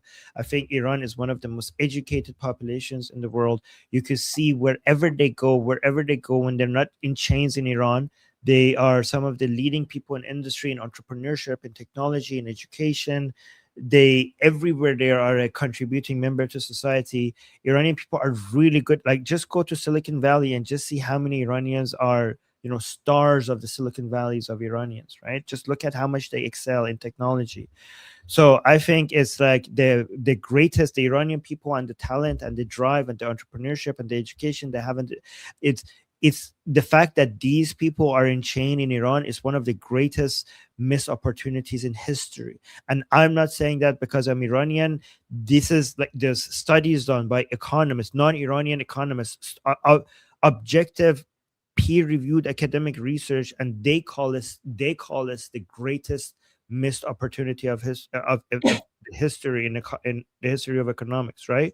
So definitely, if you're looking for, once Iran is free, I think if you're looking for talent, while at the same time helping Iran recover from everything that the regime has done to it, I think that there's not a better place on earth that you could look at than other than the talent that is already existing in Iran.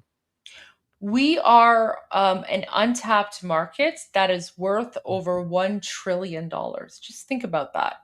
$1 trillion worth of an untapped market. And Iran's population is highly educated, right? The literacy rate is incredibly high. The rate of people having degrees, incredibly high. Like, we're not some third world country.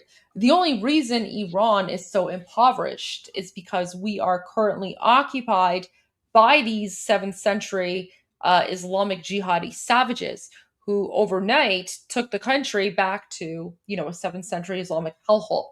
But the Iranian people themselves, were not part of that culture or mindset or ideology.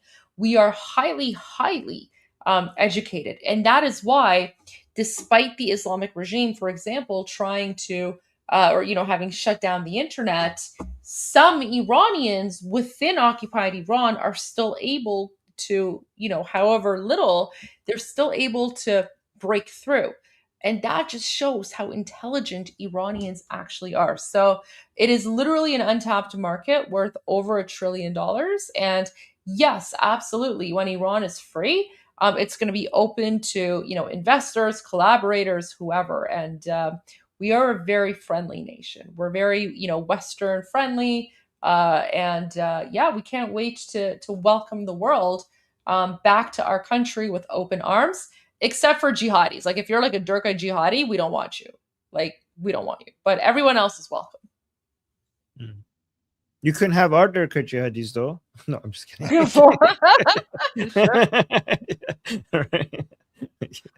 Okay. All right. Thank you. Okay, PC saying, Goldie, I can suggest a good resting place for him, South Pole. Goldie, I think that's a great idea, because just like Zahak, Khamenei's body shouldn't touch Iranian soil, just like Zahak's body. So yeah, maybe the South Pole. Okay. So that's good. I think that's a great idea.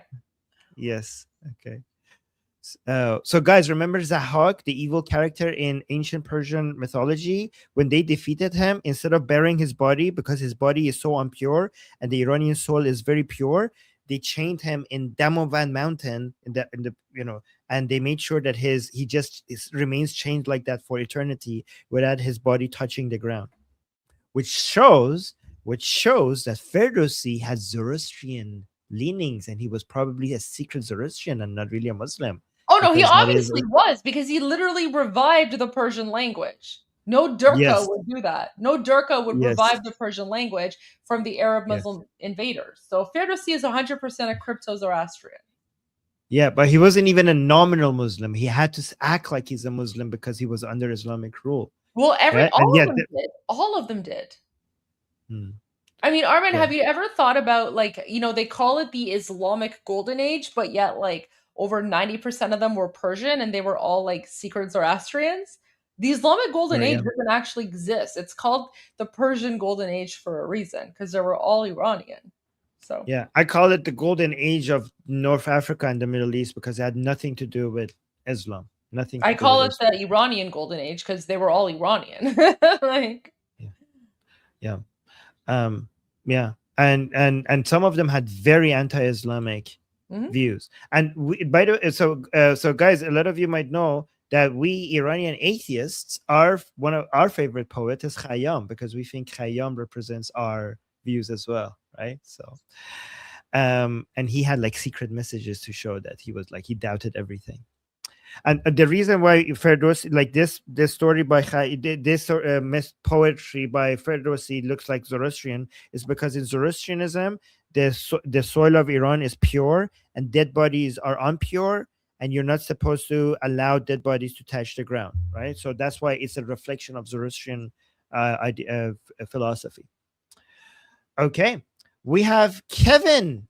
Kevin just gifted 1 membership to somebody in the Goldie's chat. So Thank somebody you. in Goldie's chat is now a member because Kevin gifted a membership. Thank you so much, Kevin. And then we have Dominic. Dominic think for sure.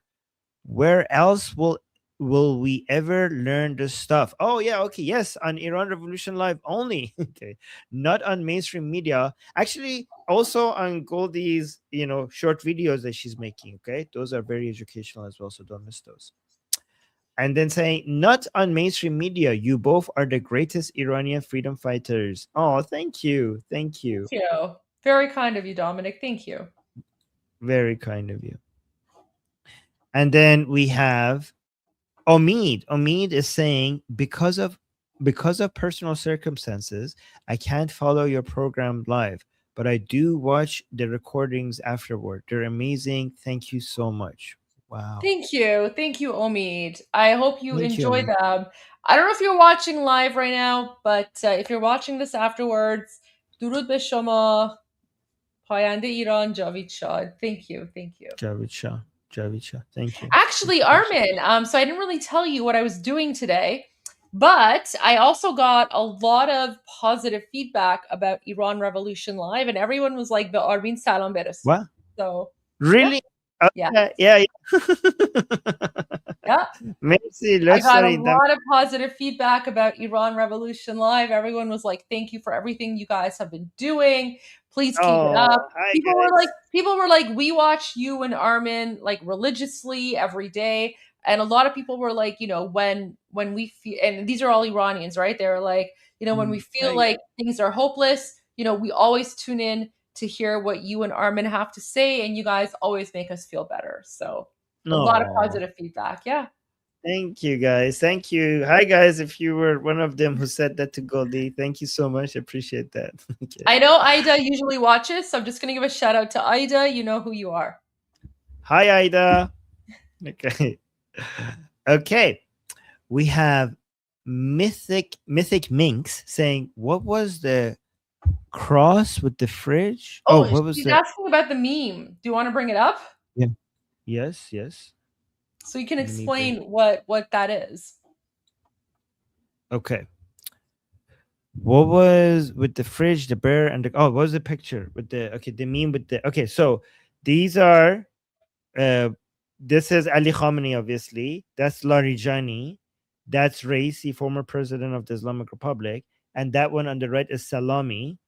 Okay. So that's his actual name, by the way. Salami, the head of IRGC before he went boom boom. Okay. So the Iranian people, they're all dead. Every single one of them is dead. And the Iranian people made a meme showing how they all met their end, right? So Larijani, his body was completely, destroyed. The only thing left of his body was his hand. So he turned into just a hand. Khamenei is dead, not buried, refrigerated. So that's why they have the fridge for him, because he's in a fridge all of this time. For more than 2 months, he's in a fridge right now. And then Raisi, the former president, he had a helicopter accident, and he crashed and he died, and he fell in. His body was in the jungle before they could reach to him. And they say there was bears eating his body before they could get to his body. So they have a bear for him. Because there are so many Iranian people that were wearing shirts with bears on it and everything because of like celebrating when he died, right? When that happened. And then we have Salami, who just turned into dust. He was so completely destroyed that there was nothing left of his body but dust. So he just became dust. So that's how each one of them met their end. So, oh, there's a good boy. Yes, good bear. Good job. Oh my god! And yeah, some people were saying this was the revenge of Savak because the Savak bear made a comeback, and so I don't know if you know the Savak bear. This is Savak's revenge because apparently there was this dumb conspiracy theory by anti-Shah leftist during the Pahlavi time, saying that the Shah has bears in his prison and he tortures people with bear. Right, so that was obviously ridiculous, but again, many Iranians turned that into a meme, and they're like, guys, if we ever free Iran, we didn't have bears for Savak, but this time we're going to actually have bears in Savak next time we bring Iran the Pahlavi back. And so many people call themselves like Savak's bear. So and this is basically Savak's revenge. The bear makes a comeback and basically eats Raisi. So yeah, there's that. Okay. So I don't know how I you see, guys, there's so many things that are related to each other. Okay, so we have, and thank you, Mythic Minx. Thank you so much for the super chat. Always very supportive. Willie Coyote, thank you so much for the super chat, saying just here to thank you both. Well, thank you. We'll thank you back for supporting us and for being here with us, guys. We appreciate all of you for keeping us company at all of this time. Okay, all of you guys, all of you, and not just people who are giving us super chats. Every single person that stood by our side during all of these days, all of the past 148 days. Really grateful, and thank you all of you. Thank you to all of you. Like honestly, like you guys are part of this. Like it's not just Goldie and I. All of you, like none of this would be possible without you guys being here by our side. And then we have Rory McLean, sorry, saying, I don't know if I pronounced that right, but saying McLean. Okay.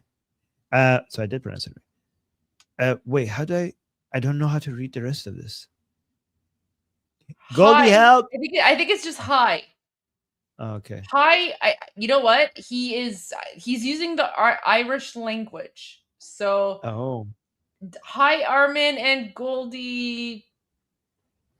The language I used was Irish, the last part. That's how you say free Iran in Irish.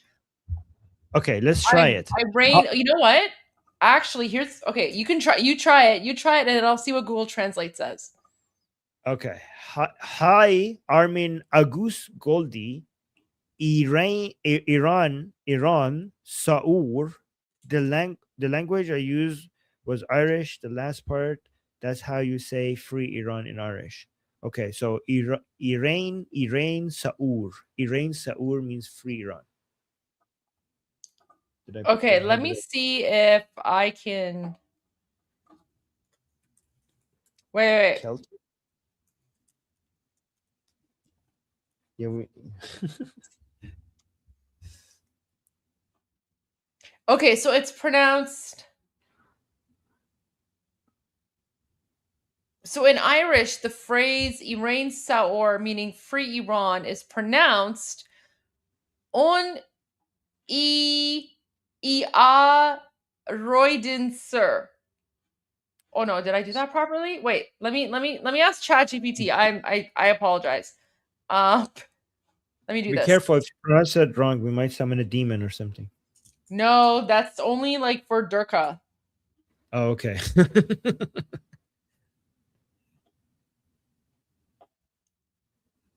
Okay, so it's pronounced Aron Seer. Wait.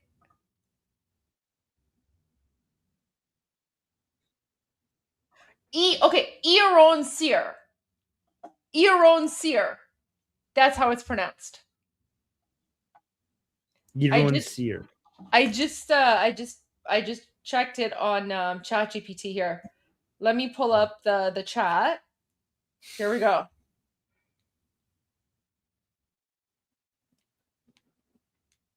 Iarain Sor is Irish Gaelic and would be pronounced roughly Iarain Seer.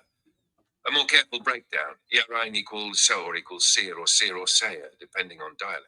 So the full phrase sounds like Iarain Seer. It means free Iran or Iran free. Iarain Seer. Thank you. Learn Thank you. something Thank you. new. Javid Ireland. Javid Arden, love that.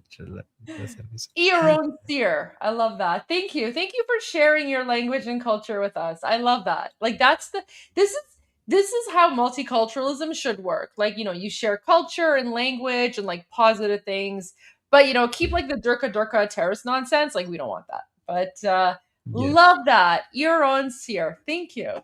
Javid Ireland. So, Goldie, I got a comment that it's not a super chat, but it really made me sad. So I just wanted to respond to that.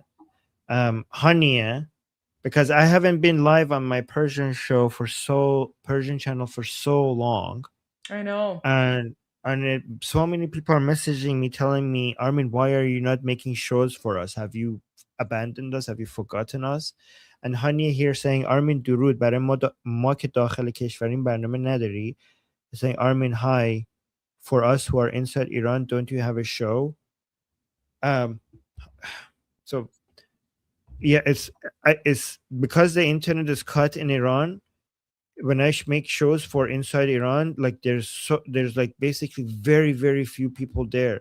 And I feel like that same hour, if I was making an English show, I would have more effect. So Hania Jan, من احساس میکنم که به خاطر اینکه اینترنت تو ایران نیست، برنامه فارسی که میذارم کسی خیلی نمیاد برنامه رو ببینه. برای همین احساس میکنم همون ساعت اگه وقت بذارم به انگلیسی توجه بیارم به ایران، وقتمو بهتر دارم استفاده میکنم. But I might be wrong. I mean, نه اتفاقا هانی جان، ببین آرمین الان داره صبح تا شب داره کار میکنه و فکر نکن چون که برنامه به زبان فارسی نمیذاره این نیست که شما رو فراموش کرده. اتفاقا دلیلی که آرمین الان داره صبح تا شب، و خودم هم دیدم صبح تا شب داره لایو میذاره، همش داره به زبان انگلیسی راجع به ایران صحبت میکنه، داره ویدیو پر میکنه. چرا؟ چون که در واقع صدای شما هست و داره صدای شما رو به گوش دنیا میرسونه.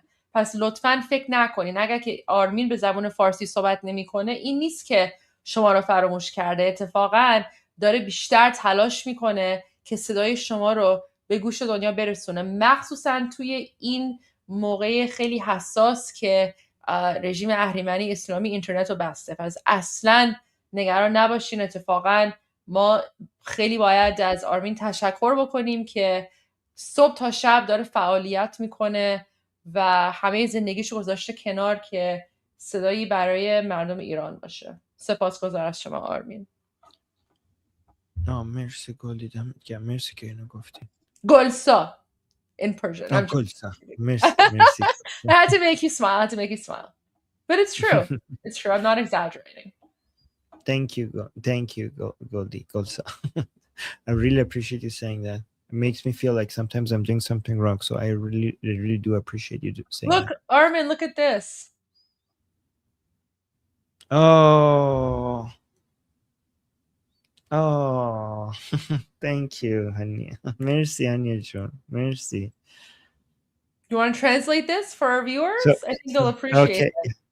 Okay, so Hania saying, آره میدونم انگلستان رو دیدم تامی جون چه کار کرد، دمش گرم، دمتون گرم. So Hania saying, yeah, I know, I saw what happened in the UK.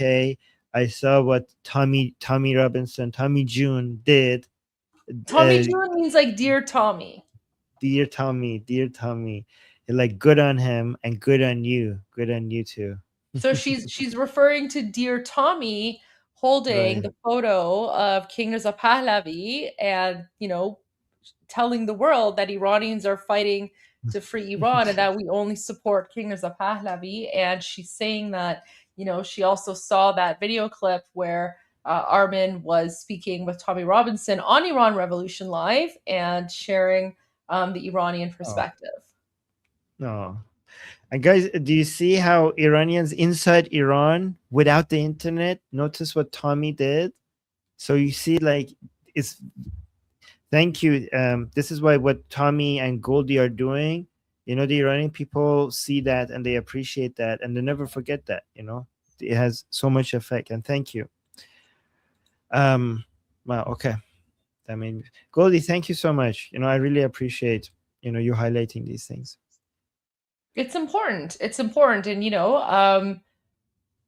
I think it's important that people be recognized for their hard work and their effort. And you have been working really hard and, you know, oftentimes without any thanks or without any recognition. But I just want you to know that we all see you, we all recognize you, and we all appreciate you. And you're a very, very important part of the Iran Revolution. And when the history books write about the fight of the Iranian people to free Iran, your name's going to be there right alongside everyone else.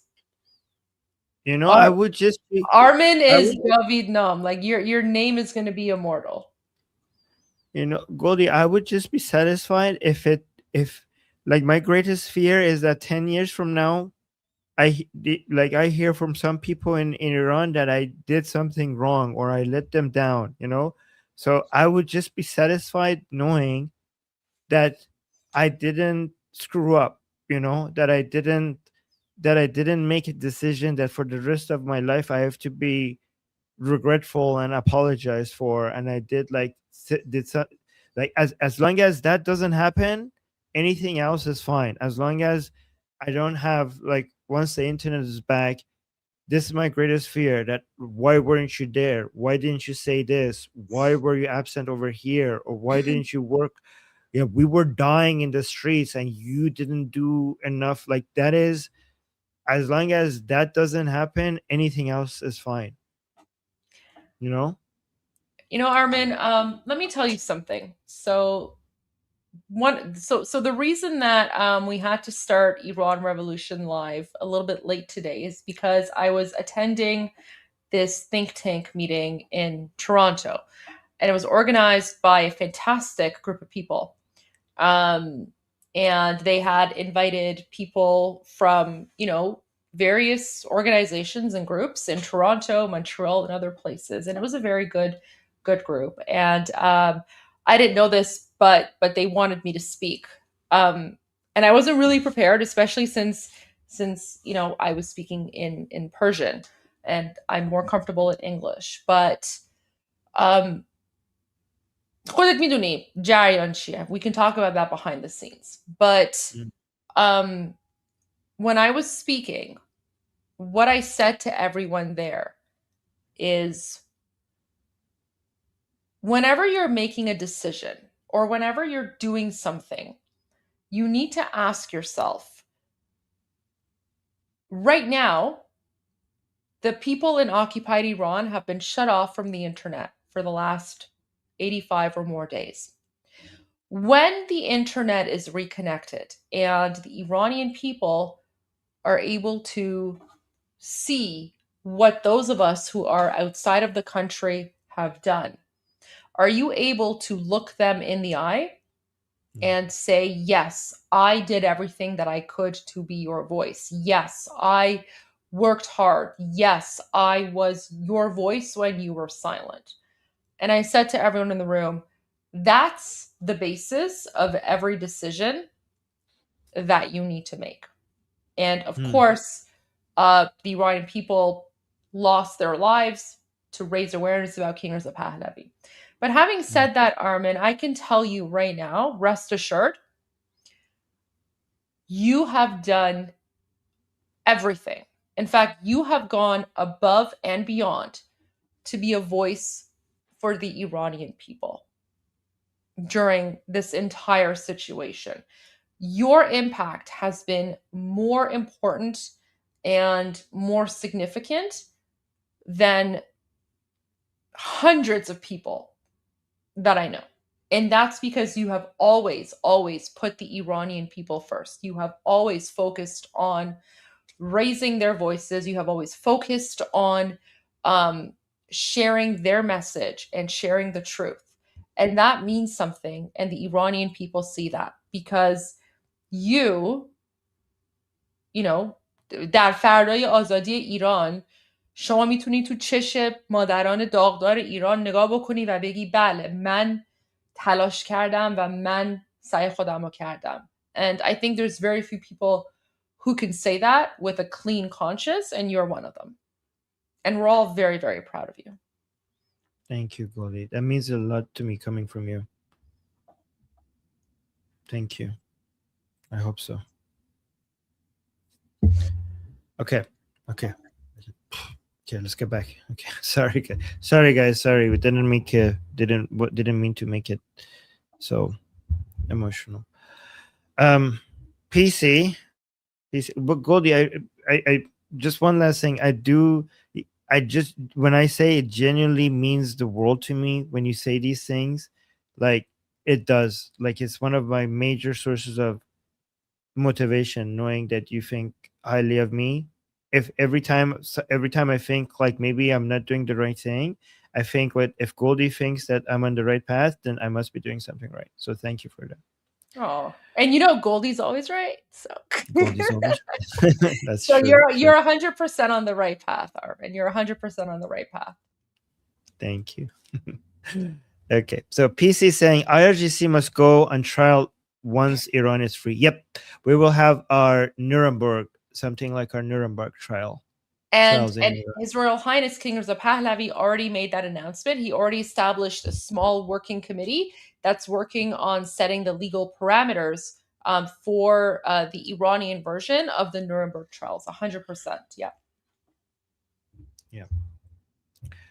So yep. And then we have Willie Coyote saying from the 30,000 foot view, how to arm the good Iranians without arming the bad ones. I suspect some other plan is in play. So my recommendation, again, I'm pretty sure people with higher access to intelligence could come up with much better answers than this. But based on the information I have, my suggestion was to liberate Bandar Abbas and protect Bandar Abbas with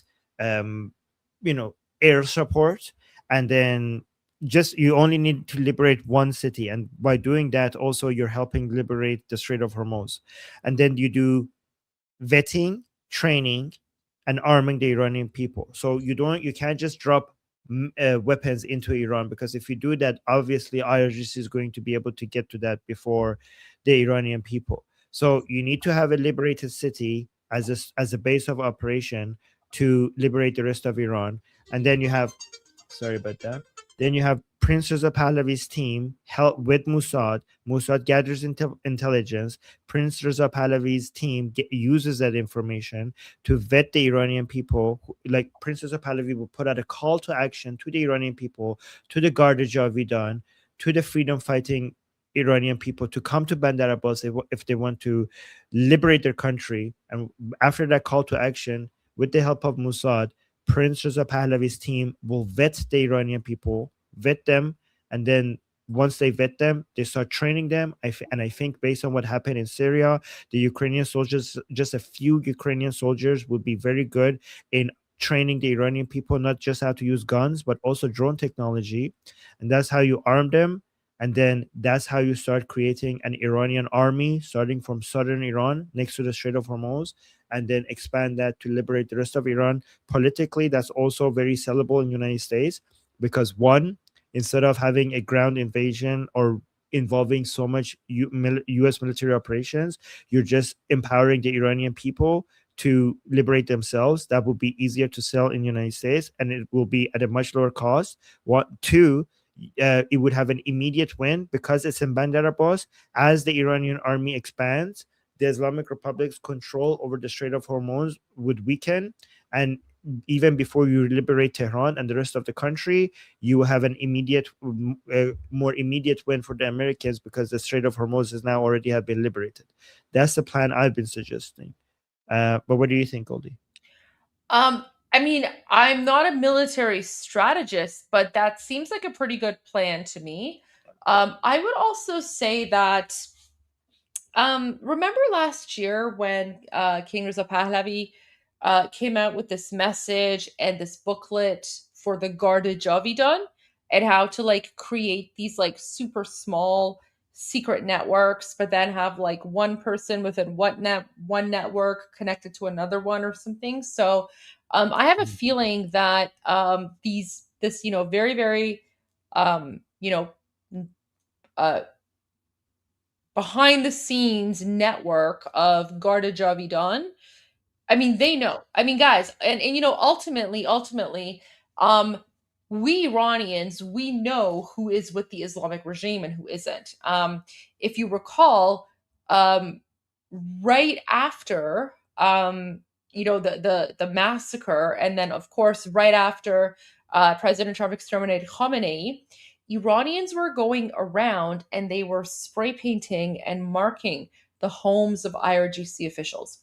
The reason that you're not seeing a lot of this right now is because the internet has been shut down, because the Islamic regime does not want you to know what's actually going on in occupied Iran. But I'm going to tell you right now, Iranians, they know who is with the Islamic regime and who isn't. Like this is common knowledge amongst everyone. So Iranians know who to arm and who not to arm. Yeah, exactly. By the way, Goldie, you do such a good job in looking at the camera when you're talking. Like you're such a professional. Like I need to like try to. Oh no, copy you know why? Because Armin, I bought a teleprompter. Even though I don't have the but the thing is I don't have I don't have any like script or anything right now, but sometimes like when I have to remind myself to look at the camera, like I'm like, okay, I'll just look at the camera. So there you go. Yeah. Okay. But that's so much more effective than like talking to people while looking this way. So I don't know. There's so many things I need to learn from you. I'm just kind of like I'm learning from you, but yeah, I mean, I can send you the link for this teleprompter if you want, but I don't know what sort of camera you use. Like, I don't use my webcam. I mean, initially I used my webcam, but I've been using like a separate camera since then. But no, like you don't even want to know like what my view is right now here. I can send you a photo of what my view is right now.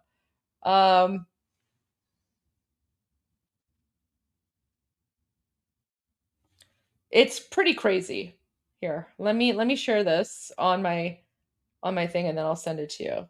But yeah, like guys, I don't have anything on my teleprompter right now, so don't like accuse me of like just speaking or whatever. But it just reminds me that, when I'm speaking with the audience, I need to look at the camera. But yeah, my setup is wild. I mean, just like you, like I literally just stare at a camera all day, every day. So wait, where is this? Oh, okay. Where is it? All right, let me pull this up just so you can see. It's not even like a fancy thing, but I don't know. It's because I've started doing longer videos, and then because the videos are really long, I like write out my script. But yeah, there you go. That's my view. So there's like my laptop down there, my laptop screen, and then there's like the teleprompter, but there's nothing on it right now. So. Wow, great idea. Okay. That's my teleprompter. Yeah, guys, I'm super fancy now. Like I'm all professional. I have a teleprompter with no text on it. I just have I have you know what? I have pictures of trees because I spend so much time indoors. I like having the picture of nature because I'm like, oh look, there is an outside world that sometimes I see. So it just reminds me of like nature and stuff. So. Oh my god. Oh my god. I when I want to record videos, I really can't just sit down and talk to myself. Like that's why I like going live, because it's the most difficult thing for me to talk without anybody here. Okay? Like it's really difficult to me. So what I do is I bring somebody to sit there in front of me and I talk to her as if like she has to pretend like she's listening. You know what you should do, Armin? You should just pretend like you're talking to your dogs. That's the trick that I use, even though my dog passed away. But like, I would talk to my dog all the time. So that's, I'm just like, I just pretend like, you know, my dog is there, and I'm just like, okay, so I am speaking to someone there. So yeah, it is, you do have to kind of like learn and practice, because I know it's strange, like when you're by yourself and there's no one around, and you have to kind of like pretend like you're talking to someone, but you have to remind yourself there are people who will be watching and listening. So I don't know. I think it's also because I've done a lot of like media interviews, maybe I'm just sort of used to it, but yeah. Okay. Oh, yeah. Give me all these tips, Goldie. Like sometimes, like help me out here. All the professional tips. Anytime, Okay? anytime. Okay. Okay. Okay. PC saying I have 3 lion and sun flags. One is on our wall. Oh wow. Thank Okay. you. That's interesting because I also have 3. One of them is tiny. Armin, okay, I'll be right back. I actually have something really exciting. I'll be right back. Okay. I know we're getting late, but I really have to share this with you. So we see 3 flags. 2 of them has crown. One of them is crownless. So this is the one with the crown. Okay. Ooh. So Unboxing. Armin, Wait. Unboxing. so I've been so busy, and there's been so much news going on. I haven't had the opportunity to do like an official unboxing video. But Armin, ببین برای خودم چی خریدم. What? Show.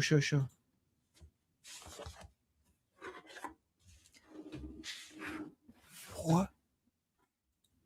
So there is a company called Real Persian Flag, and I have purchased some very, very beautiful flags from them. And They look so fancy. I still need to do like an official unboxing video on Instagram, but I will give you guys a sneak peek, because I have been like just holding this box is like making me shake. It's making me very emotional. Okay, I'll give you guys a sneak peek. So, it talks about the ancient origins. It's this beautiful box. Wow. And then Armin, look what I got. I got اصلا آرمین کیفیتش دارم میمیرم کیفیتش. Look at this. And then Wow. this is like the flag stand part. Look at this. Oh my gosh, like I'm dying. Look at this. Even the stand has like the crown on it with the flagpole. Guys, I'm gonna do like an official boxing on Instagram, but you guys got the sneak peek, like, because I want to do it justice. Like Armin, اصلا باورت نمیشه کیفیتش، یعنی اصلا هویت. Look at this هویت ایران. Like this is something else. And then look at the embroidery. Like I haven't opened it up yet. And then Armin, I have a huge one. That I have not opened yet. Look at this. And it's like high quality embroidery. Like this is like the, oh my gosh, yeah. Wow. Oh my god. That looks so precious. Damn. So pretty. Oh my god. I treated myself to like some Iranian flags. So you deserve that. You deserve that. But I need to do like an official unboxing video. But if anyone wants the company, it's called Real Persian Flag. Go look it up. It's worth every penny. So I'm going to do an official unboxing soon. That's so beautiful. What a treat. Thank you for sharing that with us. So Asanya. So there you go. Yes.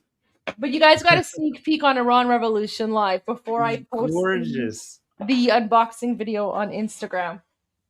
Oh my god, that was gorgeous. Thank you for sharing that with us. Of Oh my course, god. of course. I'm happy to share with you guys. You guys get the sneak peek. Guys, do you see Goldie's love for Iran when she's like touching this and talking about it? Do you see her passion? You know, so it's so amazing. Okay, people are asking for the website. So here, I'll share the website with you all. And, disclaimer, I'm not making any money off of this. Like, there's no, like, sponsorship link or anything like that. So there you go. There's the link to the website in the comments. And yeah, like, for me, it's worth every penny. The quality is absolutely beautiful. Oh wow. Okay. So it's good. Go back to the super chats because yeah, we need to end the live stream. I know we're way over. Yeah. So in server, thank you so much. Thank you so much. It's interesting because in server gets sometimes upset with me because he disagrees with me on stuff, but he still gifts membership to our community. Thank you so much for gifting one membership to Liberty Politics. People love you in server. Thank you. And then Linda with a super chat saying, Goldie, thank you for your explanation of the Shah. I am 100% with you on the need for regime change and support Pahlavi, but I am old enough to recall discussion of Savak. What is the truth here? So Goldie, that was for you. Well, I mean, Savak was basically protecting Iranians from the jihadis and the Durkas and the communists. So yes. The people that Savak had in jail were the same terrorists that are now controlling occupied Iran. If Savak was so bad, how the heck did all those people survive? In fact, I've actually I'm doing a documentary series on the history of Iran and Savak and everything. But I would say that don't trust anything that the Islamists and the communists say about Savak. We Iranians, we love Savak, and we're going to make Savak great again, because Savak's only mistake is that I think they were too lenient on the terrorists who are now responsible for the murder of over 100,000 Iranian people since January 2026. Yeah, and also is Goldie, is it a coincidence that when Savak was removed and that's when the Islamic Revolution was successful? Like, is that no, it's not a coincidence at all. It's not a coincidence at all. Yes. So you can see Savak was the wall was protecting Iran from an leftist Islamic takeover. And that's why the Islamic regime hates Savak so much. And that's why they try to, they put out all this fake information. Guys, they literally put out stories that Savak trained bears to rape prisoners. Right? That's why we joke about the Savak bears, because the communists and the jihadis put out these insane stories about how they trained bears to rape prisoners. Yeah. That's why we say the return of Savak. Yeah, the Savak bear. Yeah, the Savak bear, the return of Savak. Right.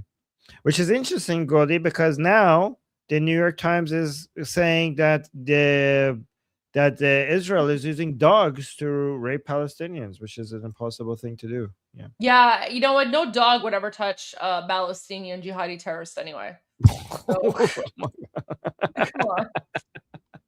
Right. Oh my god. Wow. Okay. And then we go to Ben. Oh, actually, one last point, guys. The exact same people that accused Savak of human rights violations are the people who now accuse Israel of genocide and apartheid. Mm-hmm. It was the exact same people internationally. So that tells you how credible they were. And Ben, thank you so much, Ben Valentine. What a beautiful name. Saying, when Iran is free, what will be some of the top things to see and do for fun? Oh my God. Where do we begin? Oh my God, go to Shiraz first of all. No, go skiing. Go skiing in the Alborz Mountains in Tehran. Go skiing. Oh my God. Or Okay. go mountain hiking. Or take like the Shamal road. Or no, go Isfahan. Isfahan. Go to Isfahan. Do like a foodie tour. Go to every city. Do a foodie tour.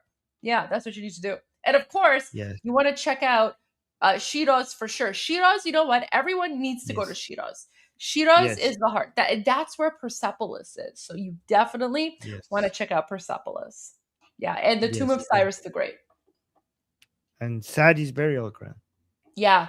And then you also want to go to wherever Khomeini's, because when Iran is free, Khomeini's grave is just going to be like, like a destroyed rubble or whatever. So you want to make sure that you go to Khomeini's grave and throw some trash on his grave to make it like, useful or serve some. No, it's beautiful. We're going to turn it into a casino, and we're going to make the place where Khomeini Trump is buried Tower. into. Yeah, Trump Tower, and where Khomeini's body is, that would be the washroom. Yes. Okay. I agree. Okay. Thank you, Ben. And then we have Oracle saying, I look forward to be able to visit historical sites of ancient Persia one day. Going on tour around Iran feels like a dream that I pray comes true. Oh my God, you're going to love it. There's so many places. I can't even count the places that you could see in Iran. I think you need to visit multiple times because you're not going to be able to cover. Guys, Iran has like thousands of years of history. So imagine all the places that history has left behind that you got to go visit, like a country with 5,000, more than like thousands of years of history. So there's a lot to see. So yeah, I'm looking forward to revisiting many of those places. And for everyone who's like biblical minded, don't forget to visit Elam. Yes. I've been to Elam. I'm from Elam. I was born in Elam. It's called Chorazambil. Armin, did you know that? Chorazambil? No, tell me. Chorazambil, do you know what that is? No. Oh my gosh. See, even Armin doesn't know Chorazambil. So, Chorazambil is from the ancient Elam civilization that was right before the Persian civilization. And that's where I'm from. Ooh. And there's like this old ziggurat and like temple and pyramids and everything. So, Armin, that's me. Oh, that's you. That's oh me. My God. Yeah, so that's me visiting Chorazambil like 15, 16, 17 years ago. This like ancient historical site that's like 4,000 or 5,000 years ago. Like I was born like an hour away from there. So there you go. So you definitely want to visit Elam as well, ancient Elam. If you're also interested in biblical stuff, you also have to visit. I know what you're going to say. Esther's burial ground, right? The tomb of Esther, yes. Esther, yes. In Hamadan. Esther, Hamadan. Here, let me bring this up. Aram, go ahead. Esther va Mordechai. So that's how you pronounce it in Persian. Esther Mordechai. Esther va Mordechai. So Aram, go ahead. Esther Mordechai. It's in Hamadan, and this is where you should go to visit it. This is what it looks like. And this is what it looks like inside. Ooh, look at that. So this is the door to get in.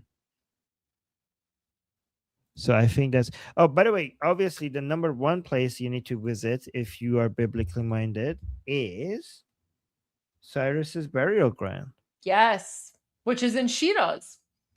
Yes. Aram, go ahead, Kurush. So that looks like this. Beautiful. Yes. So actually, yeah, that's anybody, and if you're Jewish, that's the first place you need to visit, even before Esther. Right? Esther comes second. First visit Cyrus. Okay. Just seeing that photo gives me like chills. Like it's like chills. It just, Oh, but look at Armin, that. doesn't it give you chills? Like this is just like it calls to your blood. Like if for us Iranians, like there's just like this, I don't know, something in our DNA or genetics or something. We see these ancient sites and we're like, this is our origins. This is where we came from. So it calls to us. It sings to our blood. Yeah, exactly. And guys, and Goldie, for people who are interested in Zoroastrianism, they should go visit the Zoroastrian temple in Yazd. Yes, absolutely. Yeah. Beautiful place. Look at this. This is Gorgeous, gorgeous. Gorgeous. Guys, see? That's what I have on my wall. Right. Okay. And then, oh my God, thank you guys for all the super chats. You guys are so sweet. All right. Sergio, I think. Sergio, you're saying, hey, hello, hey, Goldie and Armin. In the retail side of things, in what sector of Iran would retail investors see a great return that will help Iran and retail investors once Iran is open for investing? I think tourism. I also think dates, caviar, pistachios, carpets, rugs. obviously. Yeah, Persian rugs. rugs. Yeah, Persian rugs. I think the tourism industry will have a huge boost, like hotels, tour guides. Oh yeah, that's yeah. So also, I know this might not sound very Iranian, but the tech sector will have a huge boom, right? Mm-hmm. I know it's not ancient like traditional Persian stuff, but the Iranian people have been really, they have had a lot of achievements in tech every time they leave Iran. So I think the tech sector, and there's a lot of really talented people in Iran. This is why, by the way, guys, this is actually why it's such a disaster that the internet is cut, because there were so many Iranian coders and other tech savvy people inside Iran that used to work for clients outside of Iran. And that was a big part of the individual people who are so geniuses at coding and stuff that were making money. They found a way to make money. Young Iranian people that were so smart and they were like expert coders, and now they all lost their job. Some of the highest paying jobs in Iran, and now because there's no internet, they can't communicate with their clients. It's such a disaster. They don't have access to AI, and all the coders have access to AI, and they don't have access to AI. It's such a disaster. But the tech sector, I think, is going to have a huge explosion. Yeah, and thank you for the super chat. Any other retail area that you think of, Goldie? Not that comes to mind right now. I mean, we're literally dealing with again like a $1 trillion market economy that's untapped. But right. I know there's already a lot of like Iranian investors and business people who are like outside of occupied Iran who are going to be going in and investing, and a lot of government contracts and stuff. But I would say for just like the typical sort of, actually the other big sort of sector that's not necessarily retail, but might be like sort of commercial retail, construction. Construction is going to be huge. Not only because Iran's going to be rebuilding all of the, everything that was boomed, right? Like all the IRGC stuff, like all that needs to be like rebuilt. Not necessarily into IRGC stuff, but you got to clear the stuff and rebuild a building, or whatever the case might be. Rebuild a police station to make it like a legitimate modern police station. But I would say anyone who's in like the construction industry or anything related to construction, guys, we need roads. We need roads. We need like, pipelines. We need infrastructure. Trucking, guys, trucking is going to be commercial trucking, going to be huge. So yeah, anything related to sort of commercial infrastructure construction, that's also going to be huge because we're going to be doing, and guys, it's not because of what's been happening with the United States and Israel. It's because for the last 50 years, the Islamic regime has completely neglected Iran. So everything that we have is pretty much things that were built when the Shah was still in power. And when the Islamic regime came to power, they began neglecting the country. So there needs to be like an overhaul of pretty much everything in the country because we're still stuck in the 1970s. Yes, exactly. Okay, so let's go through these. Super Bakers is saying, I feel like after this crazy, confusing news cycle this weekend, more people are researching about Iran. Yeah. Those of us who are here for a while now are well equipped with knowledge to become a voice for Iranians as well now. Thank you to thanks to you. Thank you. Thank you. I appreciate you saying that. Thank you. Amir with a super chat saying, you taught me about Zahak and it's fascinating. Maybe make a stream sometime about Zoroastrian mythology, main figures. It would be lovely. No rush. Oh, that's a great idea. That's a great idea for a video. So, Javid Shah, back to you, and Amazrael Khai. Like Amir is so, united with the Iranian people. He's like Iranian now, and he always has profile pictures. He always supports us from Israel, and he always has profile pictures with him with the flag of Israel and Iran. So, Amir, you're so great. We really appreciate you. Thank you for being here.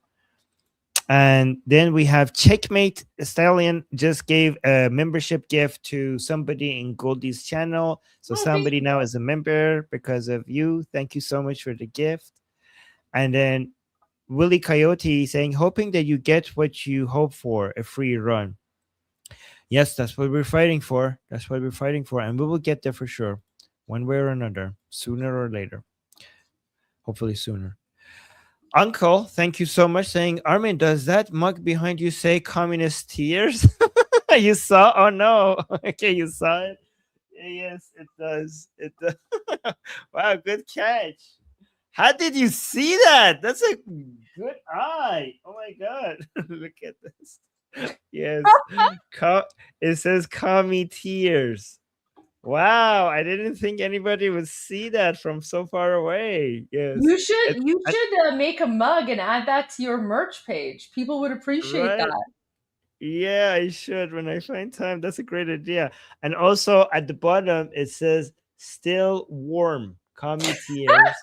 Still warm. I love that. Yeah. Okay. Wow, how did you see that? That's good. That's good. Okay. Oh my god. All right. Then the next super chat is Jeff. Jeff is saying a poem. There once was a pod man called Armin. He found a good way to arm them.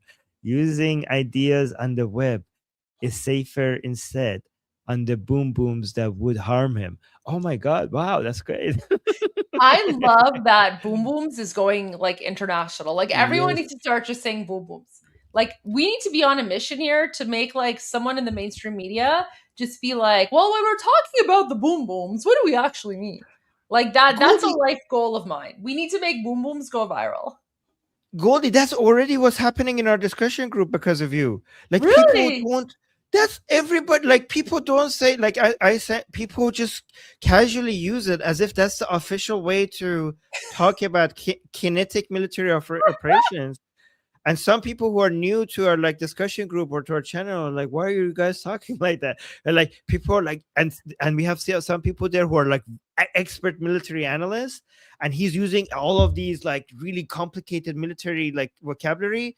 But then he says when the boom boom started, like, oh my god, what Yes, mission accomplished, guys. Mission accomplished. Although, you know what? It's also a way to like kind of like avoid like, I don't know, YouTube community violations or whatever. That's why I say boom booms. But I'm so happy it's catching on. We need to make boom booms go international, go viral. Yes, like you have my full blessing on this. Everyone needs to use the boom booms.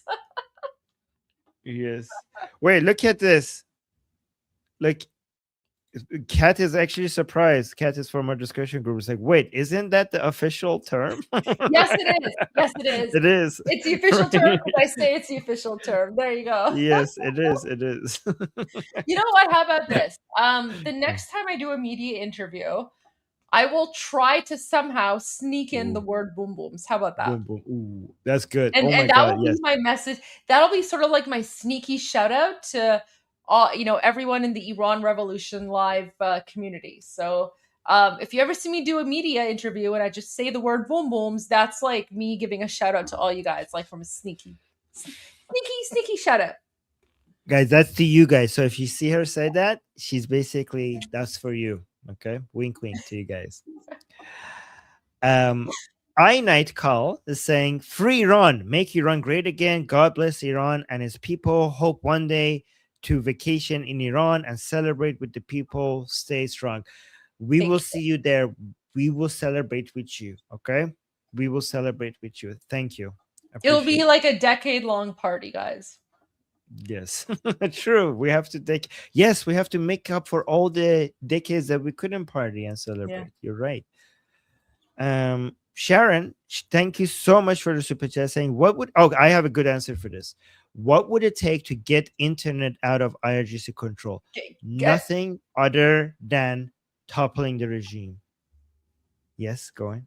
I was just going to say, what would it take to get the internet out of IRGC control? Boom booms. Bomb. Boom booms. Yes. Boom booms. There you go. That's the only way. That's the only way, unfortunately. Yes. Yeah, there's no other way. As long as the Islamic Revolutionary Guard Corps is in control of the country, the Iranian people will be held hostage, and that means the internet will be shut off because the Islamic regime is scared of the outside world knowing the truth. So the only way to stop that is to basically eradicate the Islamic Revolutionary Guard Corps. Yeah. By the way, I really appreciate Leo counting the super chats on the on Liberty Politics, and she's using Persian words. So thank you, Leo. Yeah, she's like sizdah. Okay, so she's thank you, Leo. That's so cool. Okay. Okay, I already read that, and then Shannon, going from Shannon to Shannon, saying you two are widest. Wait, Anglo put a free Iran sticker on his car. Oh, thank you, Shannon. Since then, I have educated several people about the flag. Oh, and the Durka occupation. Yes, the Okay, that's also we should be official. The Durka occupation. I can't be the only American. You're doing an incredible job. Don't despair. We won't. Thank you, Shannon. Thank you. Oh my gosh, we cannot wait until we can welcome Americans back to Iran with open arms. Guys, it's going to be a huge party. And yeah, Americans will have first class VIP tickets to wherever. Israelis as well, of course. And of course, everyone else who's, in Iran Revolution Live, part of the community. But we can't wait to party with you all in a free Iran. We're going to have a great time. Thank you so much for your support. Really appreciate that. Thank you, Shannon. And then Omid saying, میدونین شما هم جاویدنام هستین. آرمین عزیز گلسای گل اسم شما هم جاوید میمونه. Oh, thank you. Sepas. So guys, Omid is saying, do you know you will be eternal? Dear Armin, Golsai Gol. So how do you translate that? Golsai Gol. Well, because my name Golsa means like a flower. So Golsai Gol means, Goldie the flower. Goldie the flower. There you go. Golden, it's like Golden Goldie. It's kind of like Golden Goldie, like using her name as a way to appreciate her, right? Esme Shama ham Javid mimune. So your names will be eternal. Thank you, Ami. Thank you. I appreciate it. Thank you. That's very kind of you. And then Halzayan, I'm sure I pronounced that perfectly, flawless, saying so much for the super chat, by the way. Thank you. Saying touching grass on screen still counts. No worries. Oh, he's referring to my environment photo. Okay, guys, there we go. There we go. I'm touching I'm almost touching the teleprompter screen. There you go. So I'm touching grass on screen. I hope that counts. Oh my god. Yeah, guys, because I don't get to go out much, I brought the grass to me. So I created a garden area. So when I'm consuming content, I have like flowers and plants around me because I don't get much nature. I stare at the tree background because that way when I'm looking at the camera, I'm looking into like a forest to remind me that there is an outside world. That exists. It still exists. Okay. Okay, we have Arian. Thank you so much for the super chat, Arian, saying hello, Goldie and Armin from late night. From where is that flag? What is that That's flag? Switzerland. Oh, okay, Switzerland. I think that's Switzerland. Okay. Yeah, it is Switzerland. Okay, so from Switzerland, late night. Love you and your work. Wait, hold on. خسته نباشید ممنون مرسی لطف دارین. Do you think strikes will happen after May 29th because of the ongoing Hajj in Saudi Arabia? So guys, that is a good guess. That is, I'm not saying it's because of that, but it is possible. Not saying it's probable. We don't know, but it is possible that the Americans were planning on doing a military strike on Friday, and then either like maybe the UAE was saying we're not ready to defend ourselves, and also Saudi Arabia was saying this is going to devastate my Hajj income. This is like going to destroy us. So wait for after the Hajj. It is possible because Hajj this year is from May 24th to May 29th. So maybe. I'm not saying that's what it is, but it is an interesting theory, right? To consider. I mean, it could be the case, but if I was going to play devil's advocate, I would say, well, a lot of people were saying that the United States and Israel wouldn't start the conflict with the Islamic regime during Ramadan because it was Ramadan, but they didn't really care about Ramadan and they exterminated Khomeini during Ramadan. However, this is a little bit different. So that could very well be the case as well. Right. So exactly, because for example, for Ramadan, people are just at their home. Hajj is like the world's biggest tourism event that generates so much money for Saudi Arabia, where people travel to Saudi Arabia. And if we have war in that region, then people are not going to come. And also, this is why Saudi Arabia was putting videos out showing that we have so much defense. Don't worry, come to Hajj. They were trying to tell Muslims worldwide that there's no safety issue. Look, we have air defense. We have this. Okay, so they're really worried that Muslims are not going to show up this year, fearing a war. So they were advertising against that, right? So that could be. And some genius in our group had this idea that President Trump should say, like, okay, we're not going to do it during Hajj. And then right when the Hajj starts, then do military operations right in the middle of Hajj, right? After they told the Saudis that they're not going to do that, so that the Islamic Republic attacks and the Hajj, and then Muslims will start turning against the Islamic Republic as well. So that was like an evil genius plan somebody had, like that, but it wasn't serious anyways. If this theory turns out to be true, it just goes to show the hypocrisy of these countries, because these countries pretty much care more about tourism dollars than they do about the lives of Iranians and the Iranians who are being executed every day by the Islamic regime. But that's unfortunately how geopolitics works, and that's how the world works. So yeah, exactly. But it is exposing their hypocrisy. True. And then Wolf saying, Armin, if anyone tells you, thank you, Wolf, by the way, Wolfguard for the super chat, saying, Armin, if anyone tells you you aren't doing enough, they aren't judging you fairly. Your knowledge helps combat the leftist, Islamist, and it's an essential part of this fight. Javid Shah.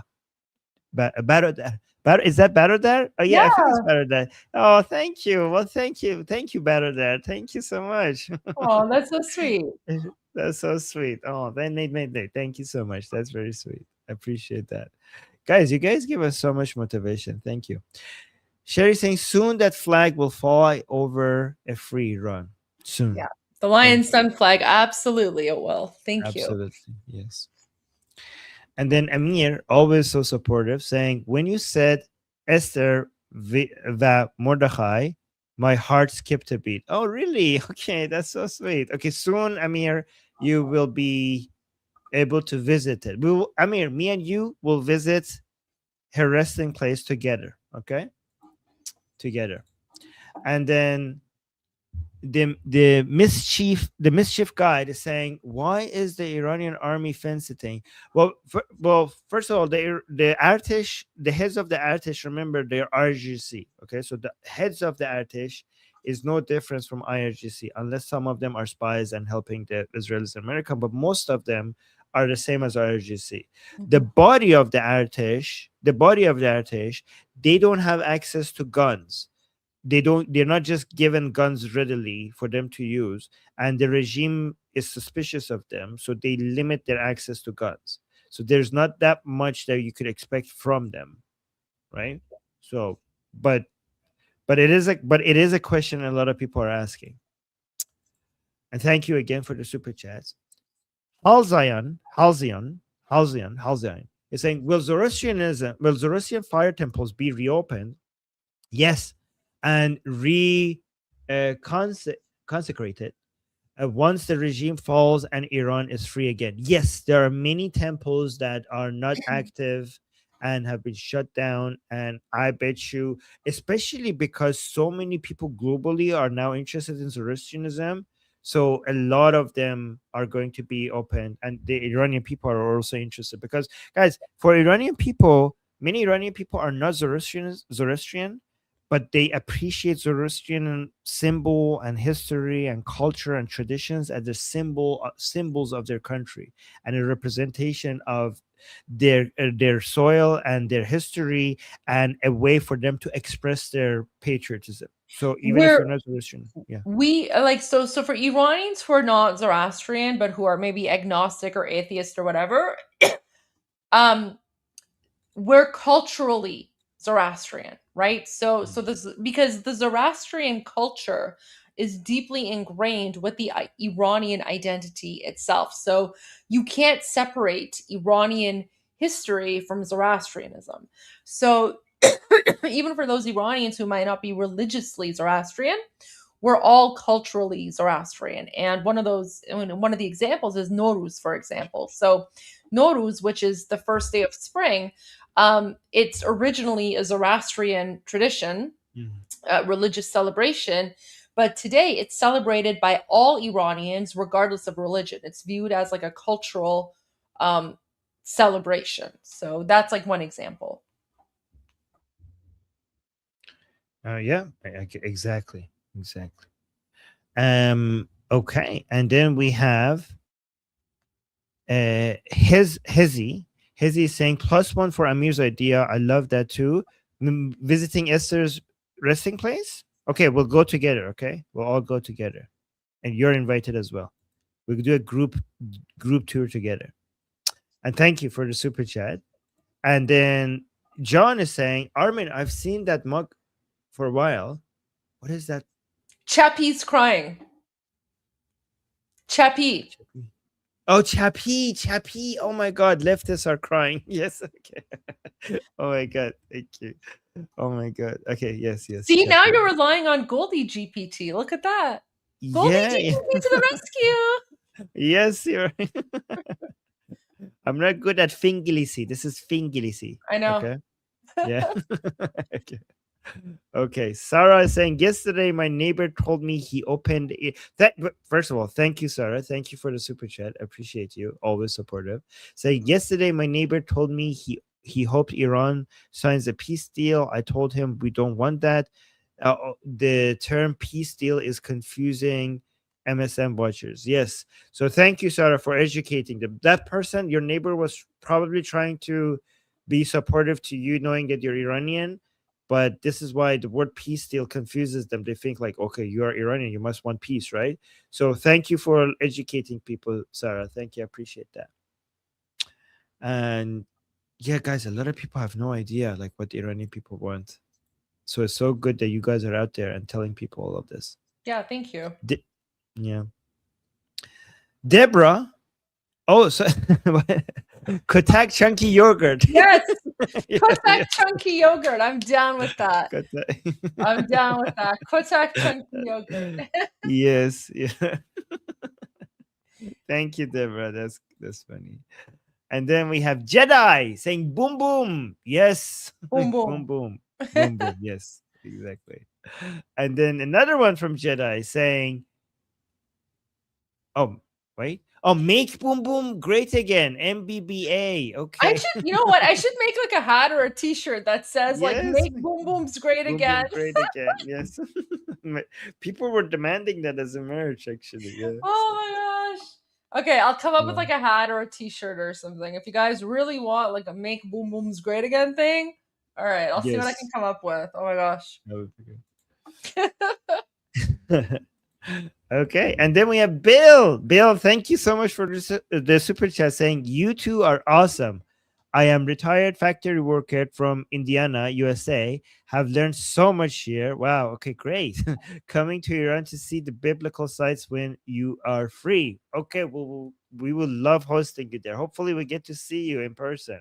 And thank you so much for that encouraging words and the support. I appreciate that. Okay, and then see, this is what I'm telling you, the guys, the tourism industry in Iran is going to explode like once Iran is free.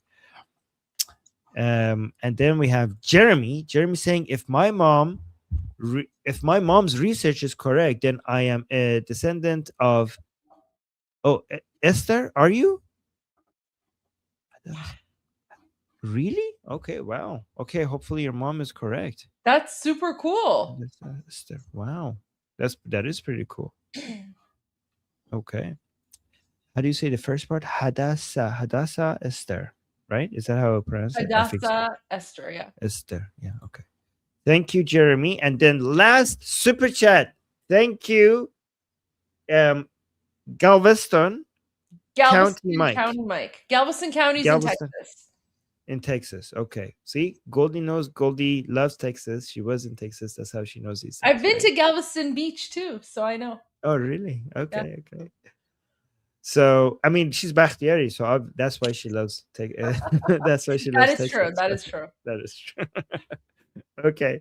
So Galveston County Mike is saying, imagine a free Iran, the beginning of archaeological dig projects. Ooh, on ancient Hebrew and Christian sites and finding undiscovered historical locations. Ooh, oh my God, that's actually, that's, you know, I'm getting goosebumps thinking about the documentaries that will come out of that new discovery. Oh my God, yes, guys, you see all the archaeological digging projects in Jerusalem. There's so many untouched sites like that in Iran, so many places that there hasn't been enough funding or enough motivation for people to go and research. There's an entire country like as big as Iran in so many different places that we have so many mysteries to uncover. So yeah, I can see that. And thank you again, by the way, for the generous super chat. Looking forward to all of that. Well, guys, we were really lucky today because Armin stayed with us an extra hour. Armin graced us with his presence by staying with us for an extra hour. So I know it went a little bit late, but thank you so much, Armin. Really appreciate that. No, thank you. I'm already getting angry messages. So I'm so oh my God. Good. All right. You'll make it up. You'll make it up. But guys, thank you all for being here again. Once again, my apologies. We had to start a little bit late because I was at a meeting earlier today. But we will see you guys tomorrow at our regularly scheduled time for day 149 of Iran Revolution Live. And until then, I'm Israel Chai. Long live America. God bless America. Javid Shah. Payande Iran. See you guys tomorrow. غرق انقلاب است.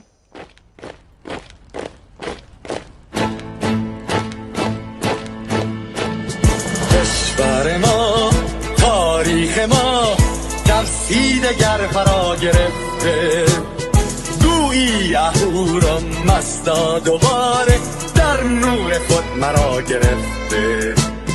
اکنون سرودی سر میدهم باز فارغ از رنج و تشویش، ایران غرق انقلاب است، به پیش به پیش به پیش، ایران غرق انقلاب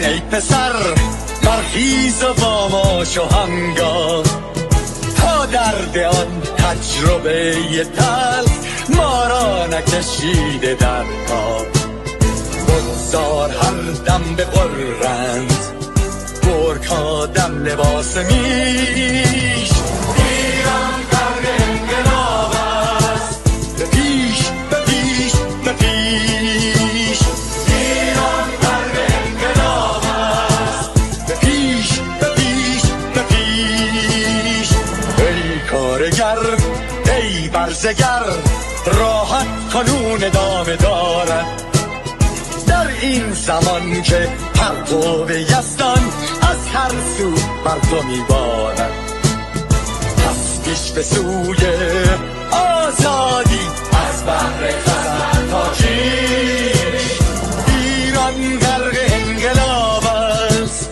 به پیش به پیش به پیش ایران غرق انقلاب است به پیش به پیش به پیش خلقا به پا بحر دفاع از استقلال و آزادی تا بشکنیم پشت ارتجاع تیریزی ویران آبادی تا زنده سازیم سنت های می از بر آیین و کیش ایران غرق انقلاب است به پیش به پیش به پیش ایران غرق انقلاب است به پیش به پیش به پیش با امید روزی که تمام این دلبشو و انقلاب تموم بشه و ما در روشنایی نور و سعادت مردم کشورمون غرق بشیم نه خارجی نه بیگانه نه مستشارهای ویرانی نه چیر خاران نه کاسه لیسان فقط هم رزمان ایرانی ما با شرافت میهنی بسازی بهر فرزندان خویش ایران غرق انقلاب است به پیش به پیش به پیش ایران غرق انقلاب است به پیش به پیش به پیش مردان بیایی داخل صف ما اکنون که آغاز رویاست دشمنان بدانید ما زنده هستی بعد از ما هم ایران پابرجاست آن روح شیطان ما را فریب داد با صد شعار مردمیش ایران غرق انقلاب است به پیش به پیش به پیش ایران غرق انقلاب است به پیش به پیش به پیش پرچم ما پرچم ایران غرق خون شهیدان روی شانه هامان حمل میکنیمش در هر خیابان و میدان تا ماسک دلغکان را برداریم از روی تسبیح و ریش